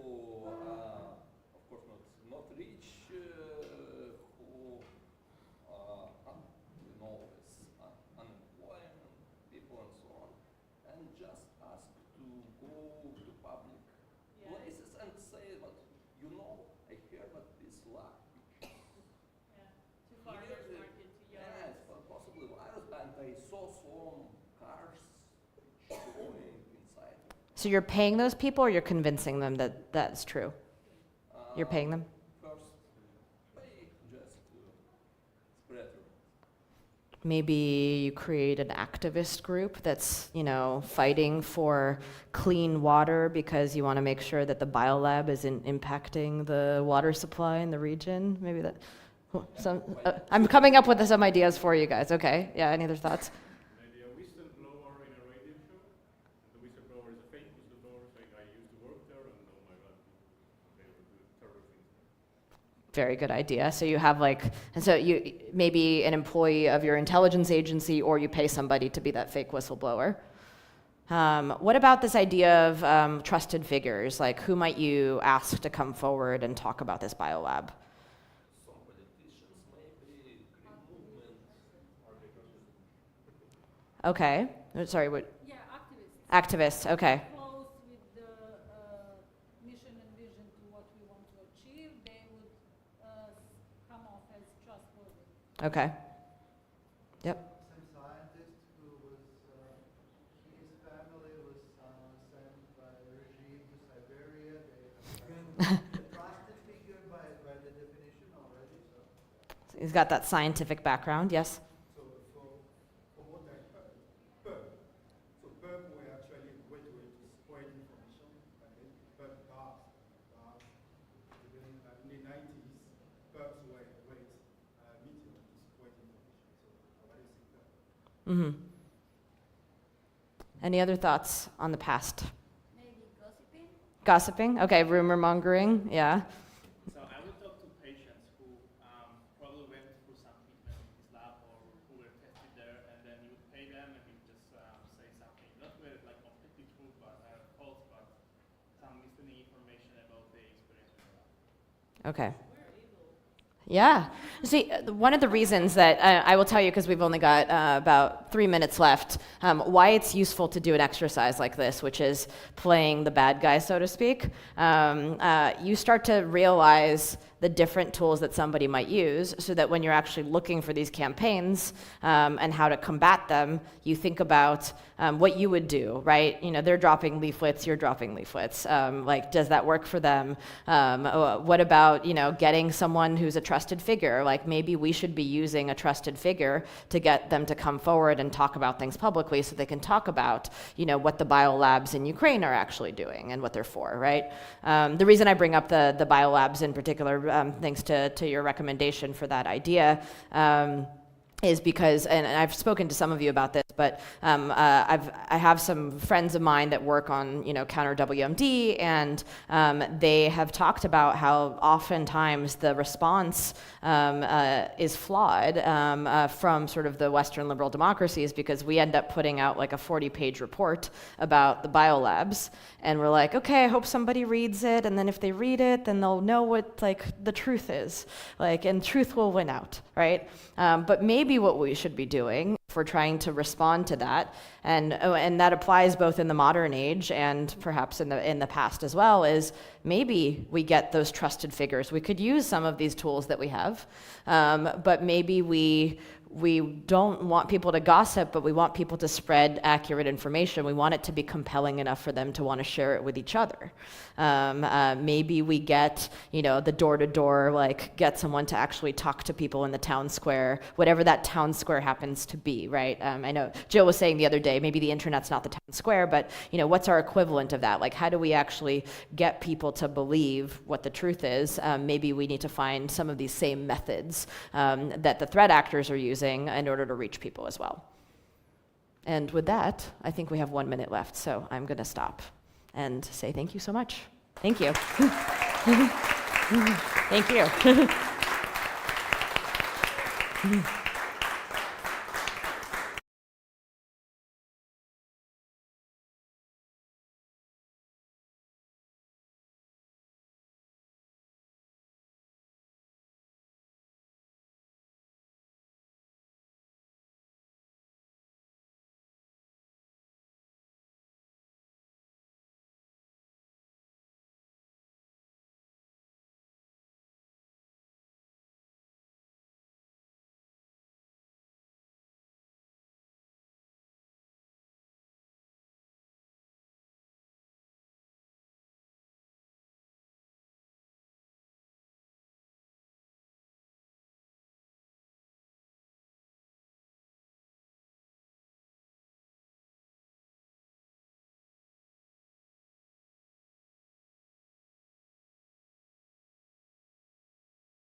Well, obviously, there's a big word in there as part of our full acronym, DCN, Digital Communication Network. Operative word being network. So we believe in creating and fostering spaces where people can connect and build, and not only be part of the DCN network, but start to build their own networks and feed into their own networks, and so on and so on and so on. So part of that is, in this space, in the next about 15 minutes or so, we're going to give you the platform to probably not the speakers, because I think you've heard from most of the speakers, but those of you who are in the audience, to share some of the work you do so that we know who you are and what you're doing. So if there's anyone who'd like to share about a project they're working on, or the work you do, or your organization, I strongly suggest you take opportunity now. I will bring the mic, or Dimitris will bring a mic to you, and you stand and you simply just, in a minute, not more than 2 minutes, just talk about, please keep it short. Please, as best as you can, keep it short. There's a lot of us in the room. I see you, girl. So there's a lot of us in the room. Please keep it short, 1 to 2 minutes. Just tell us about the work you do and where we can find you. Cool. Hello, everybody. I'm Franca. I work for Doctors Without Borders in Spain, and I'm part of the digital and communication team, so I mostly create content. So basically, if you want to give me some advice or some interaction about creating content for non-profit organization, which we have demonstrate that is quite complicated into this influence era. So I will be super glad to hear you all. And my LinkedIn name is Franca Ferrari, like the car, but I'm not. I'm not an owner of the car. I wouldn't be working basically. You're not the owner of the car yet. Yet. If I have your advices, maybe one day I could buy my own car. No, but well, thank you very much. Thank you. I will bring it.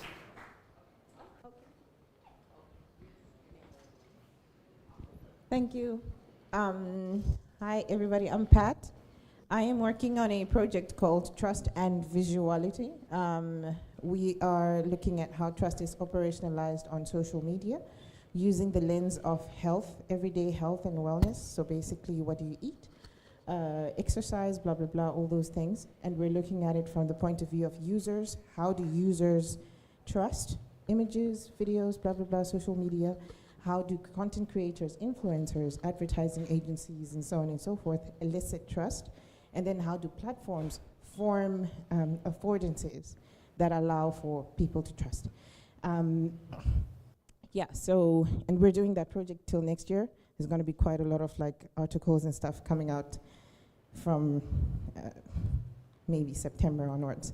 So if anybody's interested in that kind of research, you can find me on LinkedIn. It's Pat Gombe, P-A-T-G-O-M-B-E. Cool.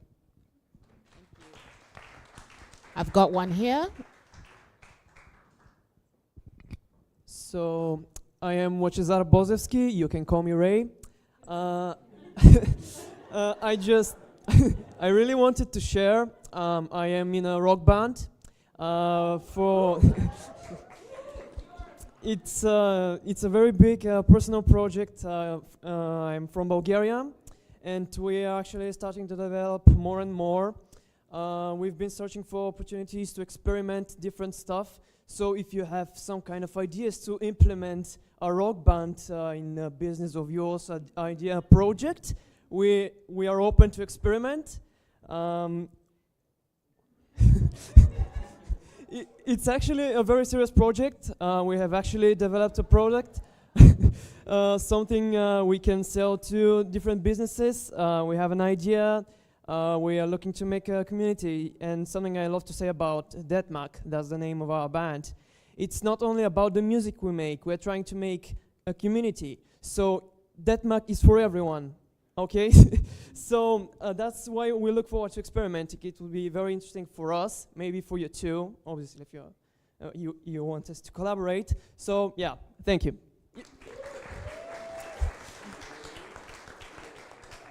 You can check us out on Spotify if you want, or YouTube. Actually, you can, if you want to connect, we have an EPK, which is like a document with our social medias.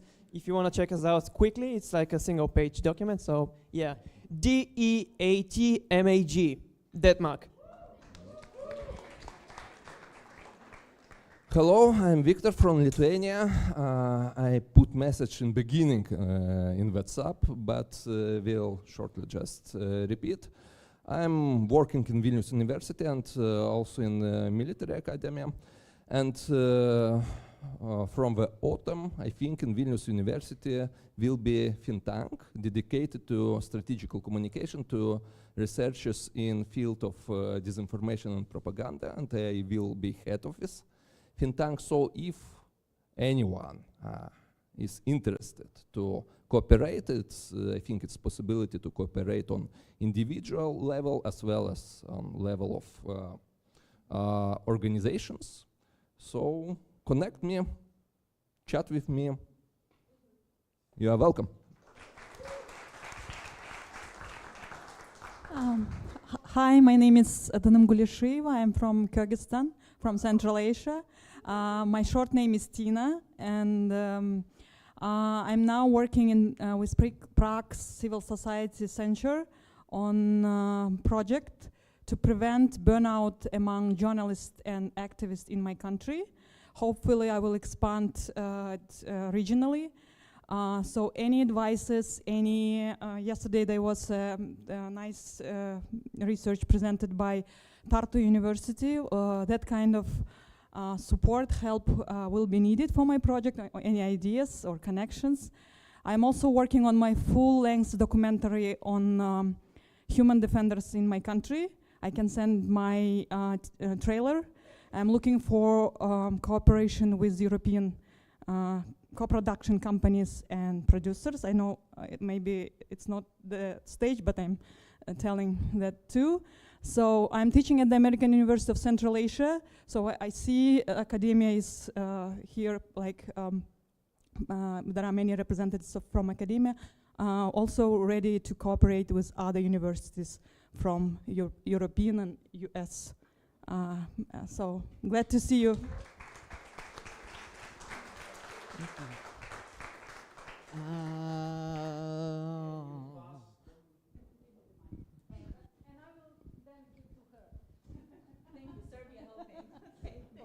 Hi everyone, my name is Ivana Cirkovic or Cirkovic, and I come from Serbia. I'm your fellow digital marketing consultant and strategist, and I make compelling, relevant, and useful stories out of your businesses, your offers as in product and services. And one of my very deeply personal passion is working with youth on media literacy and anti-bullying policies. So if it's something that interests you, if it's something that you need help in, look me up. I'm very open to cooperation in any way possible. Thank you.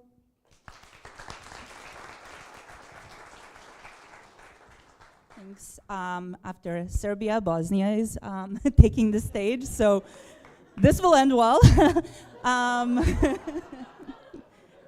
Hi everyone, my name is Maya, and as I said, I'm based in Bosnia.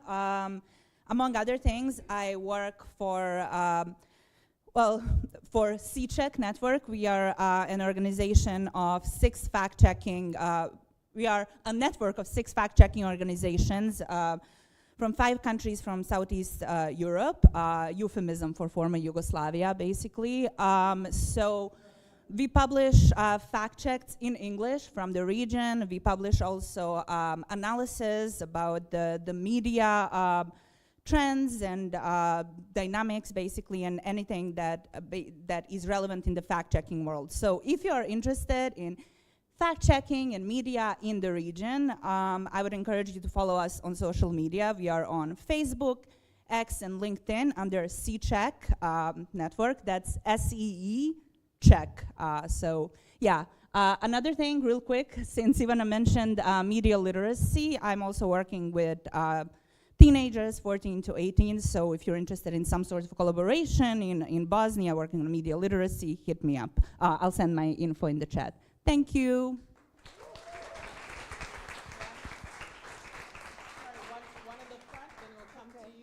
Now I'm intimidated. Hi everyone, my name is Maria. I'm from Colombia, but I'm based in Budapest.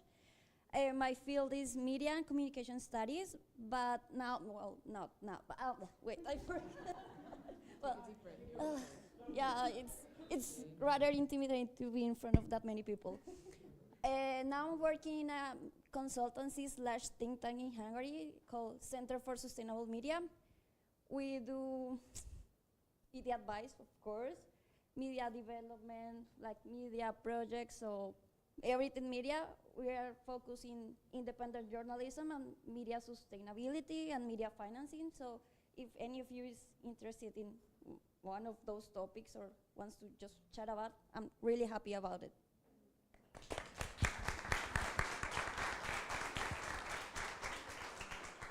Hello, everyone. I'm Ola. For those who haven't met me, I'm from Latvia and a youth non-profit organization, Avantis. So we have experience of over 100 master classes, over 10 weekly summer camps and conferences in different fields in youth media education. That includes video editing, that includes journalism, that includes media literacy. Elon has been going for it for over 20 plus years. Several shows produced, several podcasts. Can we have a round of applause for Ilona? And but I don't know English very well, as you know.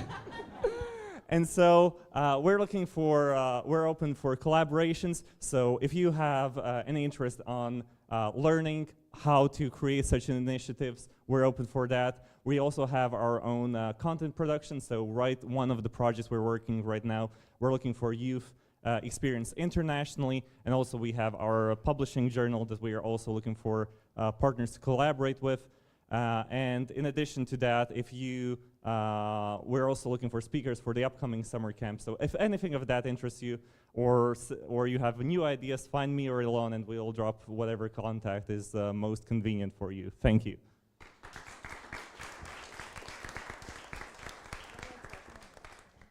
Is this on?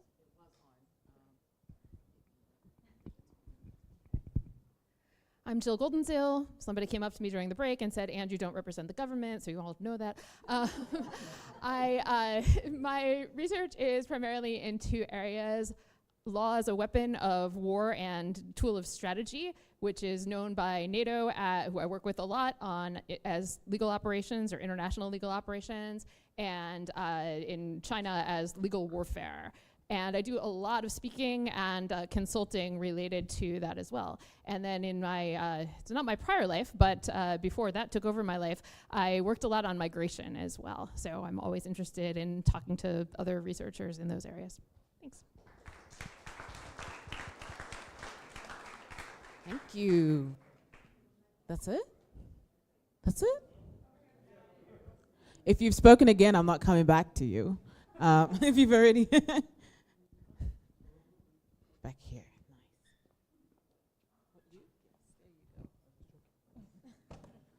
Hi, I'm Garik. I'm a fact checker. You know, Fact Made Crafts, I think. And I'm also a correspondent at Gen Z. So I just wanted to say, please follow Gen Z, and you can see what difference Gen Z people can bring. Thank you.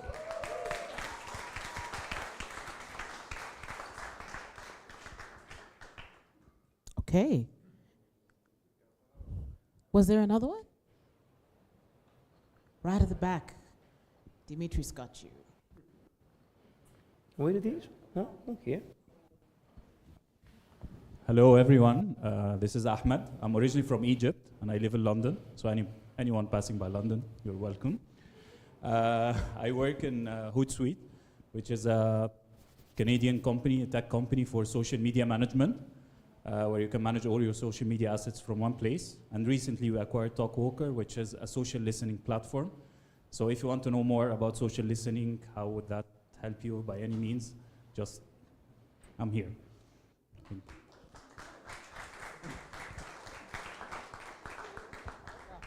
Hello everyone, I'm Maria Pia and I coordinate a youth network all over the EU, the UK and the Eastern Partner countries.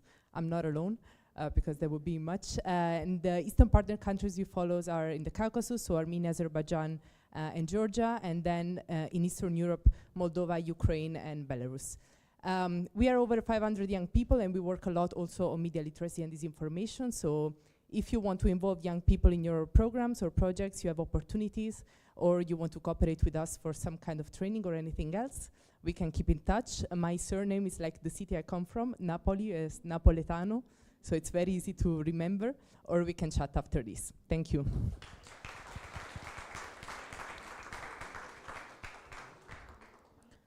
Do you see how diverse this room is? Now, I know I haven't had a chance to talk to everybody, and I know you haven't had a chance to talk to everybody, and some people leave tonight, and some people leave tomorrow morning, and the lucky few get to stay, I think, a little longer. There's some who have different travel plans. So it's just a reflection, a very, very tiny percentage of a reflection of the DCN Global Network. This is like a very, considered a drop in the ocean. DCN is literally all over the world. So continue to stay in touch. I wouldn't be in a hurry to leave the groups, because you never know who you're going to connect with. Please keep an eye on all the DCN Global platforms, especially the website. So that's www.dcnglobal.net. I'm going to say it like an advert. Make sure you visit www.dcnglobal.net. That's dcnglobal.net. Y'all are really nice. This is a nice bunch, Vlad. And I'm going to do a shameless plug of DCN Global, DCN Africa podcast. We have a podcast that's centered on Africa, and I'm going to, forgive me to use this platform to really talk about it, and I'm done really fast. DCN Global podcast, DCN Africa podcast, please look for it on everywhere where you find podcasts, and follow us there. I'm about to introduce a guy. How's this guy? It has to have drama, okay? Build it. He is a futurist and advisor to the Special Secretariat for Foresight for the presidency of the government of the Hellenic Republic. Come on. All the way from Greece. Please make some noise for Dimitris Dimitriadis.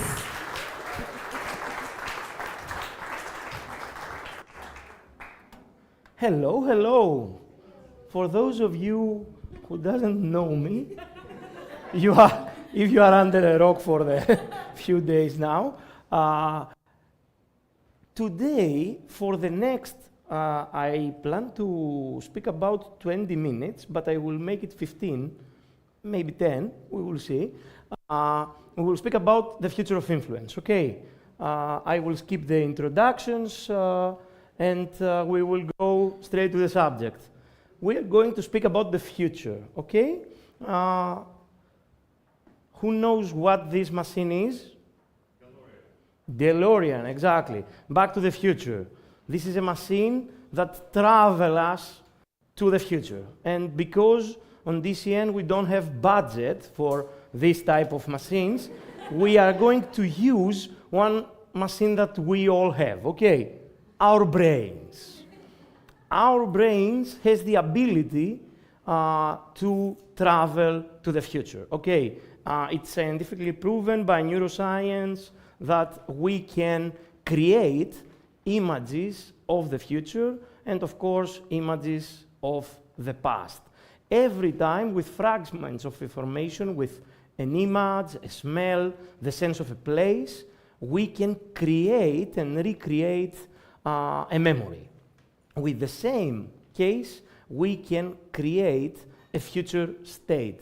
This is a part of futures thinking, and you can search it as ETF.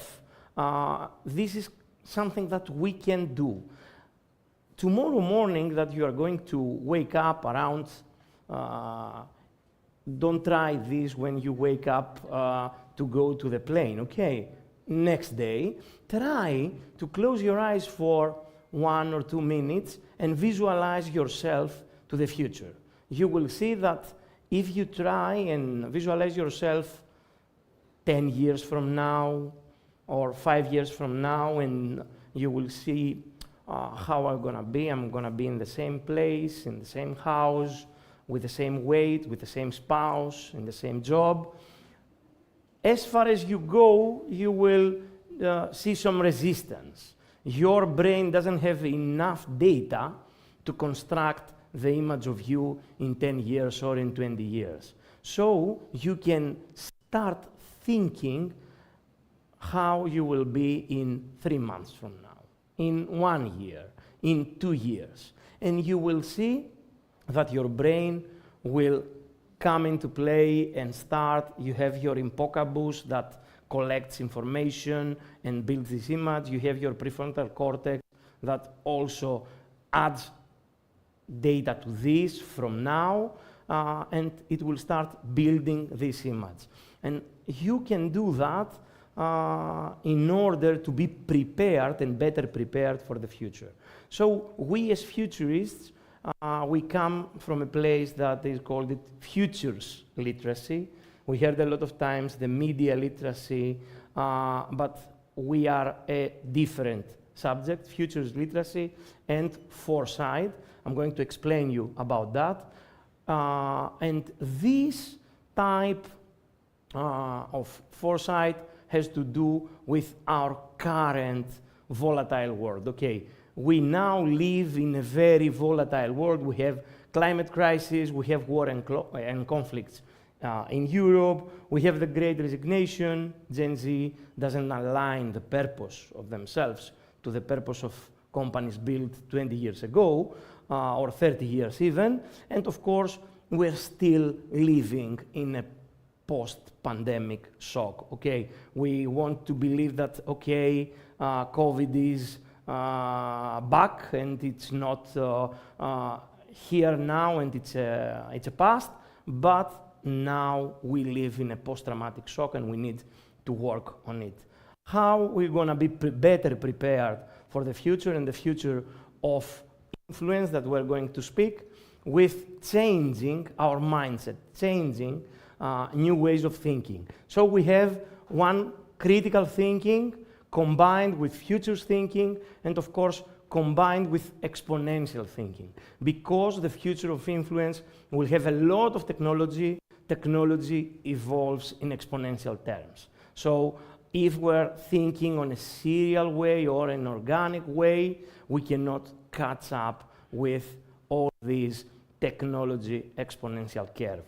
We need to combine with this threefold thinking in order to be better prepared for the future and the future of influence.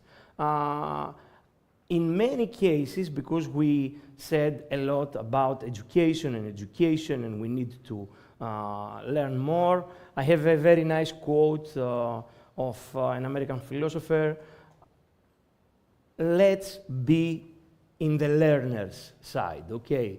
Because if you are a learner and you want to learn, you will be better prepared and equipped for all the changes up there. So, 3 major principles on futures thinking. The future is not predictable. We cannot predict the future. The future is not predetermined. Okay, I know many of you believe that karma is a bitch, but it's not determined, okay? And of course, the good thing is that we all make choices that make our future. And of course, we have, as media and journalists and everyone, have different approaches. Foresight also has different approaches. We are in the explorative approach, so we don't say this will happen or the other will happen, or we don't say this should happen, okay? We are trying to reframe and say what happens if we do that and what if we do the other stuff. Why? Because we need to do also the external factors. The external factors in order to understand every potential scenario. In our case, the scenario of the influence, we need always to see the external factors. We start from trends that have strong signals and weak signals. We have also the mega trends. Mega trends is the trends that we cannot avoid. It's something that is so big that we cannot avoid, but we always calculate the weak signal. Okay, What is a weak signal? It's something that is small, but maybe it will evolve to something big or touch something that will change history. I will give you a very, very small example on a weak signal. How many of you touch your phones, you hold your phone like that with your pinky finger under the phone? Okay. Depends if you are right-handed or left-handed. Touch your pinky finger here to see if there is a dent in your pinky finger. Okay. This is a weak signal of technology usage, okay? We don't know if this will evolve into something in the evolution of humankind and our kids will have this dent in order for the mobile phones to be there. But this is, yeah, it's 100% fact that this is an evolutionary weak signal, yes. Unfortunately. So, on the other hand, of the weak signals and the trends, we have technology, of course. We spoke about technology these 2 days very, very much. And on all these forces, we have economy, geopolitics, we have government and policy, infrastructure, of course, education, demographics. So we have all these forces pushing the trends and the weak signals in order for something to change. Okay, imagine that influence is something that it's not new, it's integrated in our human nature. So if we put influence in the middle, we will see all these forces pushing and changing the way influence works. So we are trying to have time ranges and do scenarios on 12 to 24 months. This is just strategy. Okay, you are a journalist, you think I need to strategize for the next month or for the next 2 years, and I'm trying to understand, shall I go to X, shall I put some video, shall I start a podcast? You have the data here. Go to 2 to 5 years, 5 to 10, and 10 years plus. The far you go, the less evidence and certainty you have, okay? And of course, one thing that we need to understand every time we approach a mega trend or a trend, we need to learn how to unlearn. Every time you need to approach your subject with the willing to learn something new. Okay, so I will address one thing which is AI super quick. Do you know the guy? Probably. Okay. Do you know the IQ of the guy? 140, 160? 160. He was in the previous presentation. So, do you know the other guy? Yeah, he's the, no, it's William Sidis. It's an actual person, not an AI person. And he has a huge IQ, helped Einstein to the relativity theory, and died at 46, I think, alone and miserable. Why? Because his IQ was so huge that he didn't connect with his contemporaries. So IQ and the amount of compute that you can do with your brain is not equal to success, okay? So in order to explain generative AI, I have an example. What do you see here? Okay. The thing that you do right now is how generative AI works. Your brain went back to the training, saw a picture of Mona Lisa, restore the label, and says, Mona Lisa. If I showcase this to a 6 years old, probably I will hear Lego. In Ludit or someone in the desert, I don't know this lady, it seems like a lady. Okay, this is how we train the Gantt models, the adversarial models, or any other model creating images. We showcase images, million and billion of images with labels, and builds something like these Legos. So imagine every image Lego. The more the images, the smaller the Legos. So when you give a prompt and you say build, paint an image about the desert with a camel and a panda on top of a camel, goes back to the training, search all the images that has and start painting this stuff by putting Legos one on another. If you have a small model like 1,000 pictures or even 100,000 pictures, you will get an image with bigger Legos. If you have a well-trained model with a lot of parameters, you will get an image with really high and very, very small Legos with a lot of details inside, okay? So this is a very simplistic way to understand Gantt networks and how generative AI works. But because you are working with words and, for example, ChatGPT that mentioned many times is not a Gantt network, it's not a generative AI, it's an LLM. Let's see how LLM works. Can you read this text?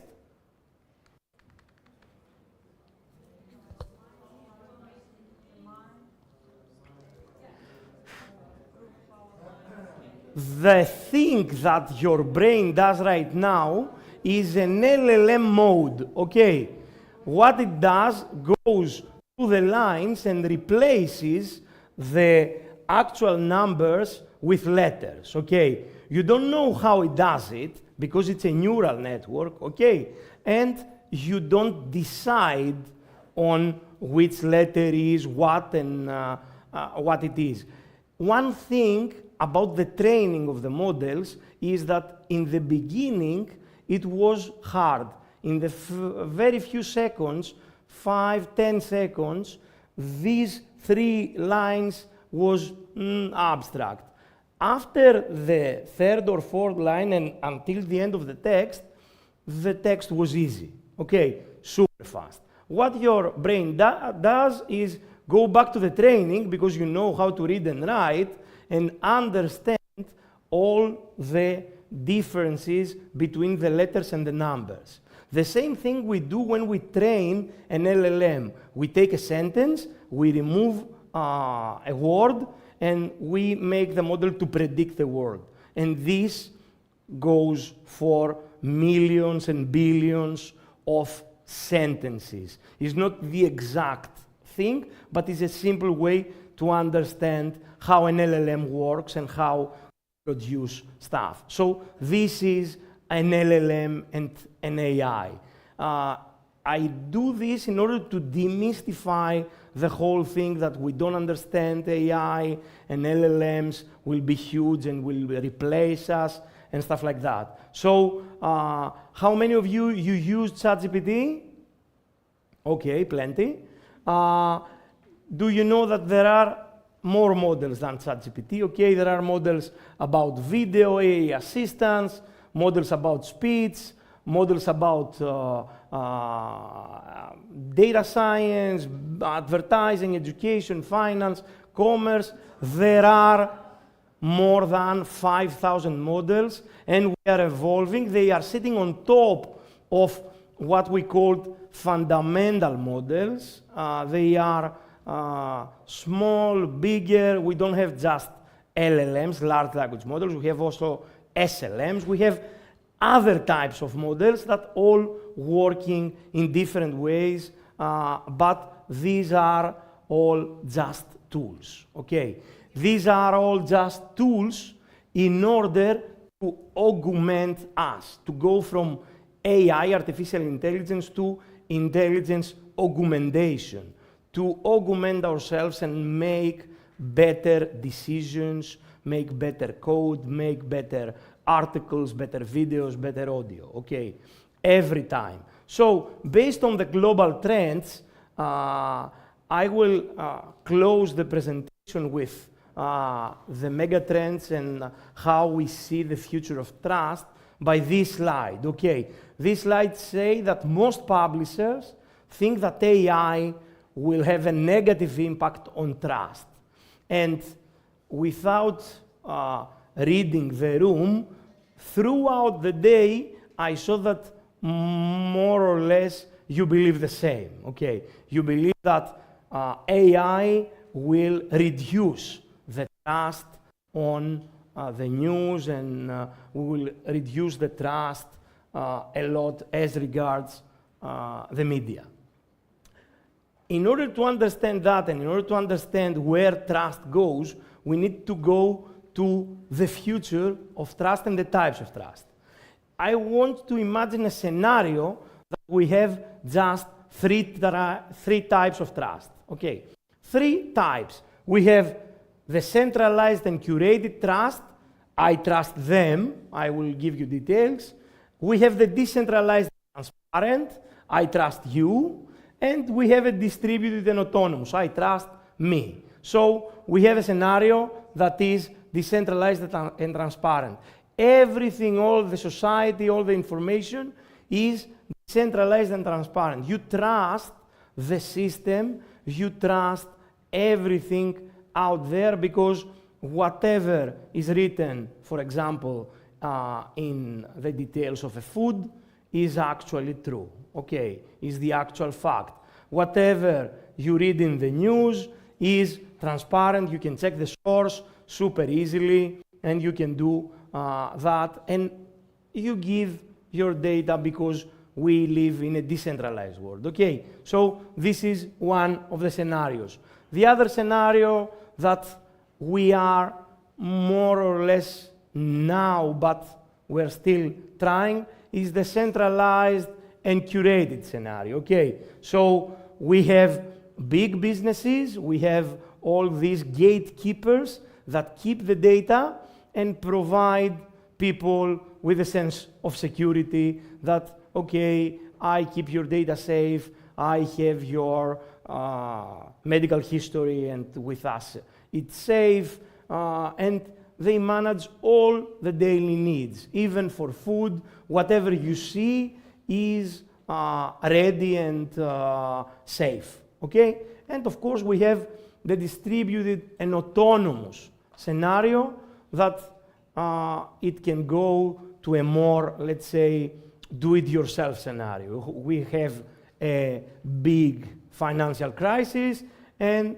everyone reorganized to smaller communities, and we go to our own currencies, we have peer-to-peer wallets, and stuff like that. So we have a self-reliance thing. So these are the three types of trust that we can have in the future, and of course we can have now. The big thing is in the middle, the way to trust systems, to trust other people, to trust these three major scenarios. And I will quote Jim Dator now that says any useful idea about the future should appear to be ridiculous now, okay? So imagine that right now we have three different realities. Everyone lives simultaneously in these three realities, and we have the metaverse that it's an umbrella term and it's going really fast with the addition of the AI that is the actual new web, the 3D web. And why this will be a reality? Not because Apple built the ski mask or Meta pouring millions to Oculus, because people learn and understand better in 3D environments, okay? We are built for 3D environments. So if we want to see the next step of trust, We need to understand that this evolution is coming to a 3D environment. I really like the stories of the morning, and I have one in my book about my morning in 2049. But the 3D reality is something that is here now. We're not consuming news yet there, but we need to think and put ourselves in a very rigid scenario in 1 year or 2 years that the new social network, the new TikTok, the new Roblox will be something that it's physical interacting with us. And I know it sounds frightening, but we are moving to a more spatial computing thing. Imagine if you cannot trust a media outlet to trust an IoT device, to trust something that it's not seeing, is ambient in your house, and you have a connected socket, and you have a connected fridge, and you have a connected microwave, and these all exchanging information with you. You already have this type of connections, this type of trust to the system. You are in a city and you're traveling, and you know that you will open your phone and you call an Uber, okay? And if it's not an Uber, it will be a Grab, and if it's not a Grab, it will be a local taxi driver or whatever.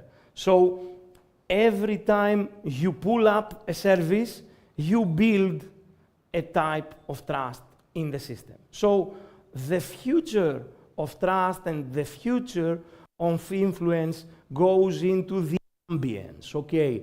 We are moving to a very ambience world, a world that technology is not seeing.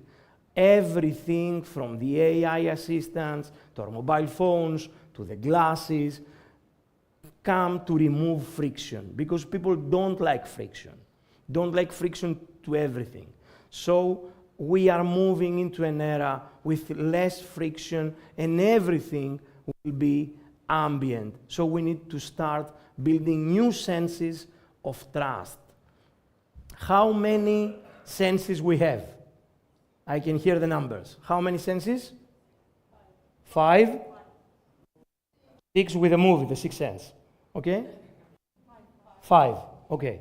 So we tend to consume information with these 5 senses, okay? But practically, we don't have just 5 senses, okay? We have 32.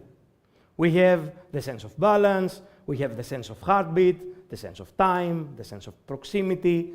We have 7 different systems in our brain competing in order to give us different information.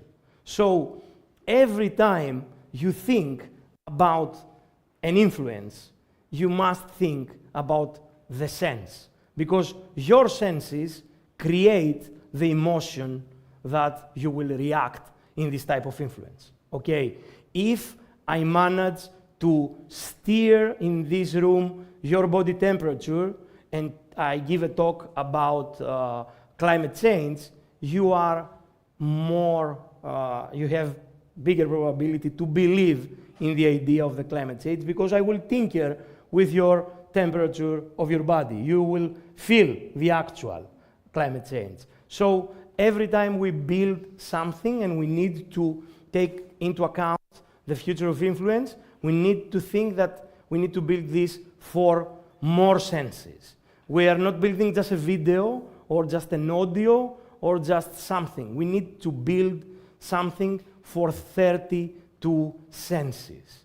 Everyone will remember the elephant in the story of Ora, not because she is a great storyteller, but she made sounds, colored their voice, put emotion in this story. So your attendance was more than your 5 senses. And every time we think about the future, you need and we need to think my cat, okay? Future is not coming as a light bulb. We don't hear a huge bang and we are in the future.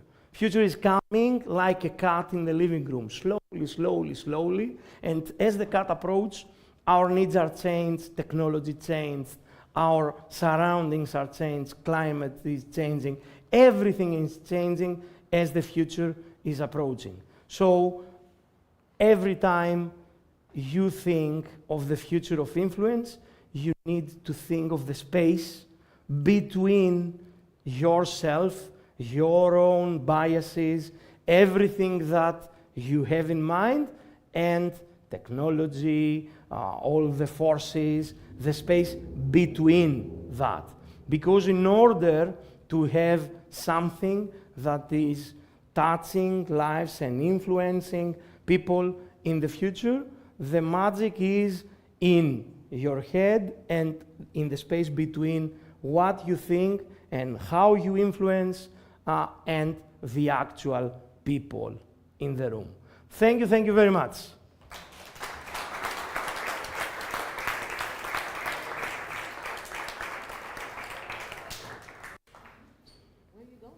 I'm giving space to my shameless plug. Ladies and gentlemen, another round of applause for Dimitris. Thank you. An incredible 2 days.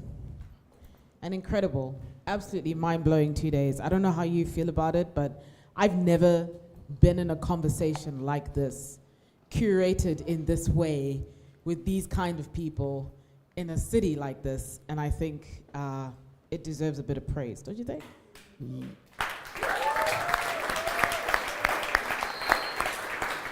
And how Gen Z remembers this type of conversations? By taking pictures. Yes. So, shall we take a picture? Yes. I'm going to give a vote of thanks, though. Okay, yeah, of course. We need to give a vote of thanks. I know you don't really love this, but can we have the DCN team up here? Up here.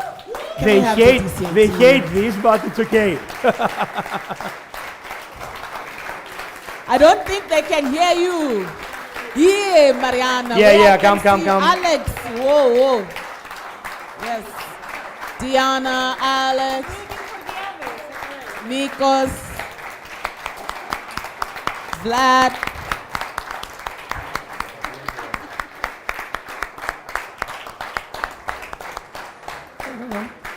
Oh, it's a party. Hey, it's like a beat. Where's Franek? No, you have to keep going. It's a guy.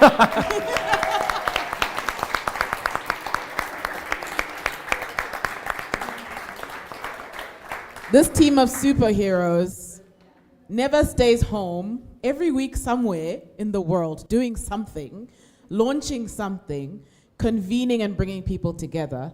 And every time I'm given the mic, I do this. And I always make so much noise about this team because you see all of this come together. It's a lot of effort, a lot of time, a lot of sleepless nights, a lot of back and forth, a lot of Zoom meetings. And I just want to appreciate them and celebrate them for their hard work. And it's not just about holding these events, but I'm sure at some point you've spoken at least to one person on this stage. And they're always trying to connect you, and they genuinely listen and ask, so what do you do? Oh, okay, I know someone who does this. And they're constantly trying to build bridges. And I think people like this are very valuable and need to be protected. So when you see them, please protect them with some kind words. And please celebrate them. And I just want to, on behalf of all of us here, to say thank you very much.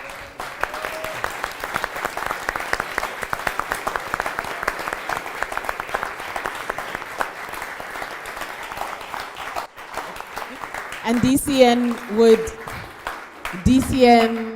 would not be what it is without the support of World Learning, Mr. Vladimir Spencer, Alyssa.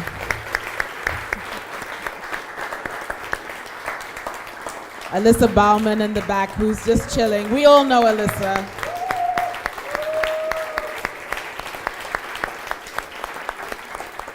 the entire tag team, Anna, Ruben, Arthur.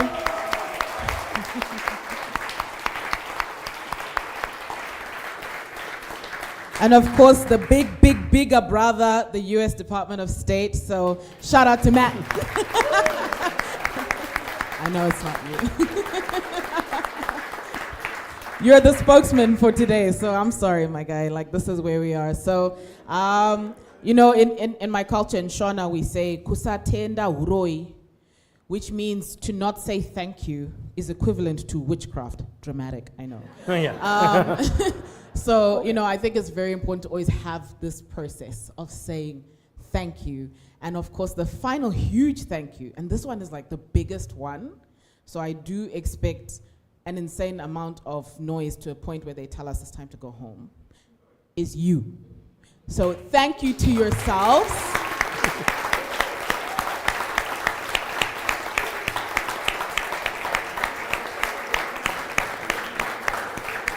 You're amazing.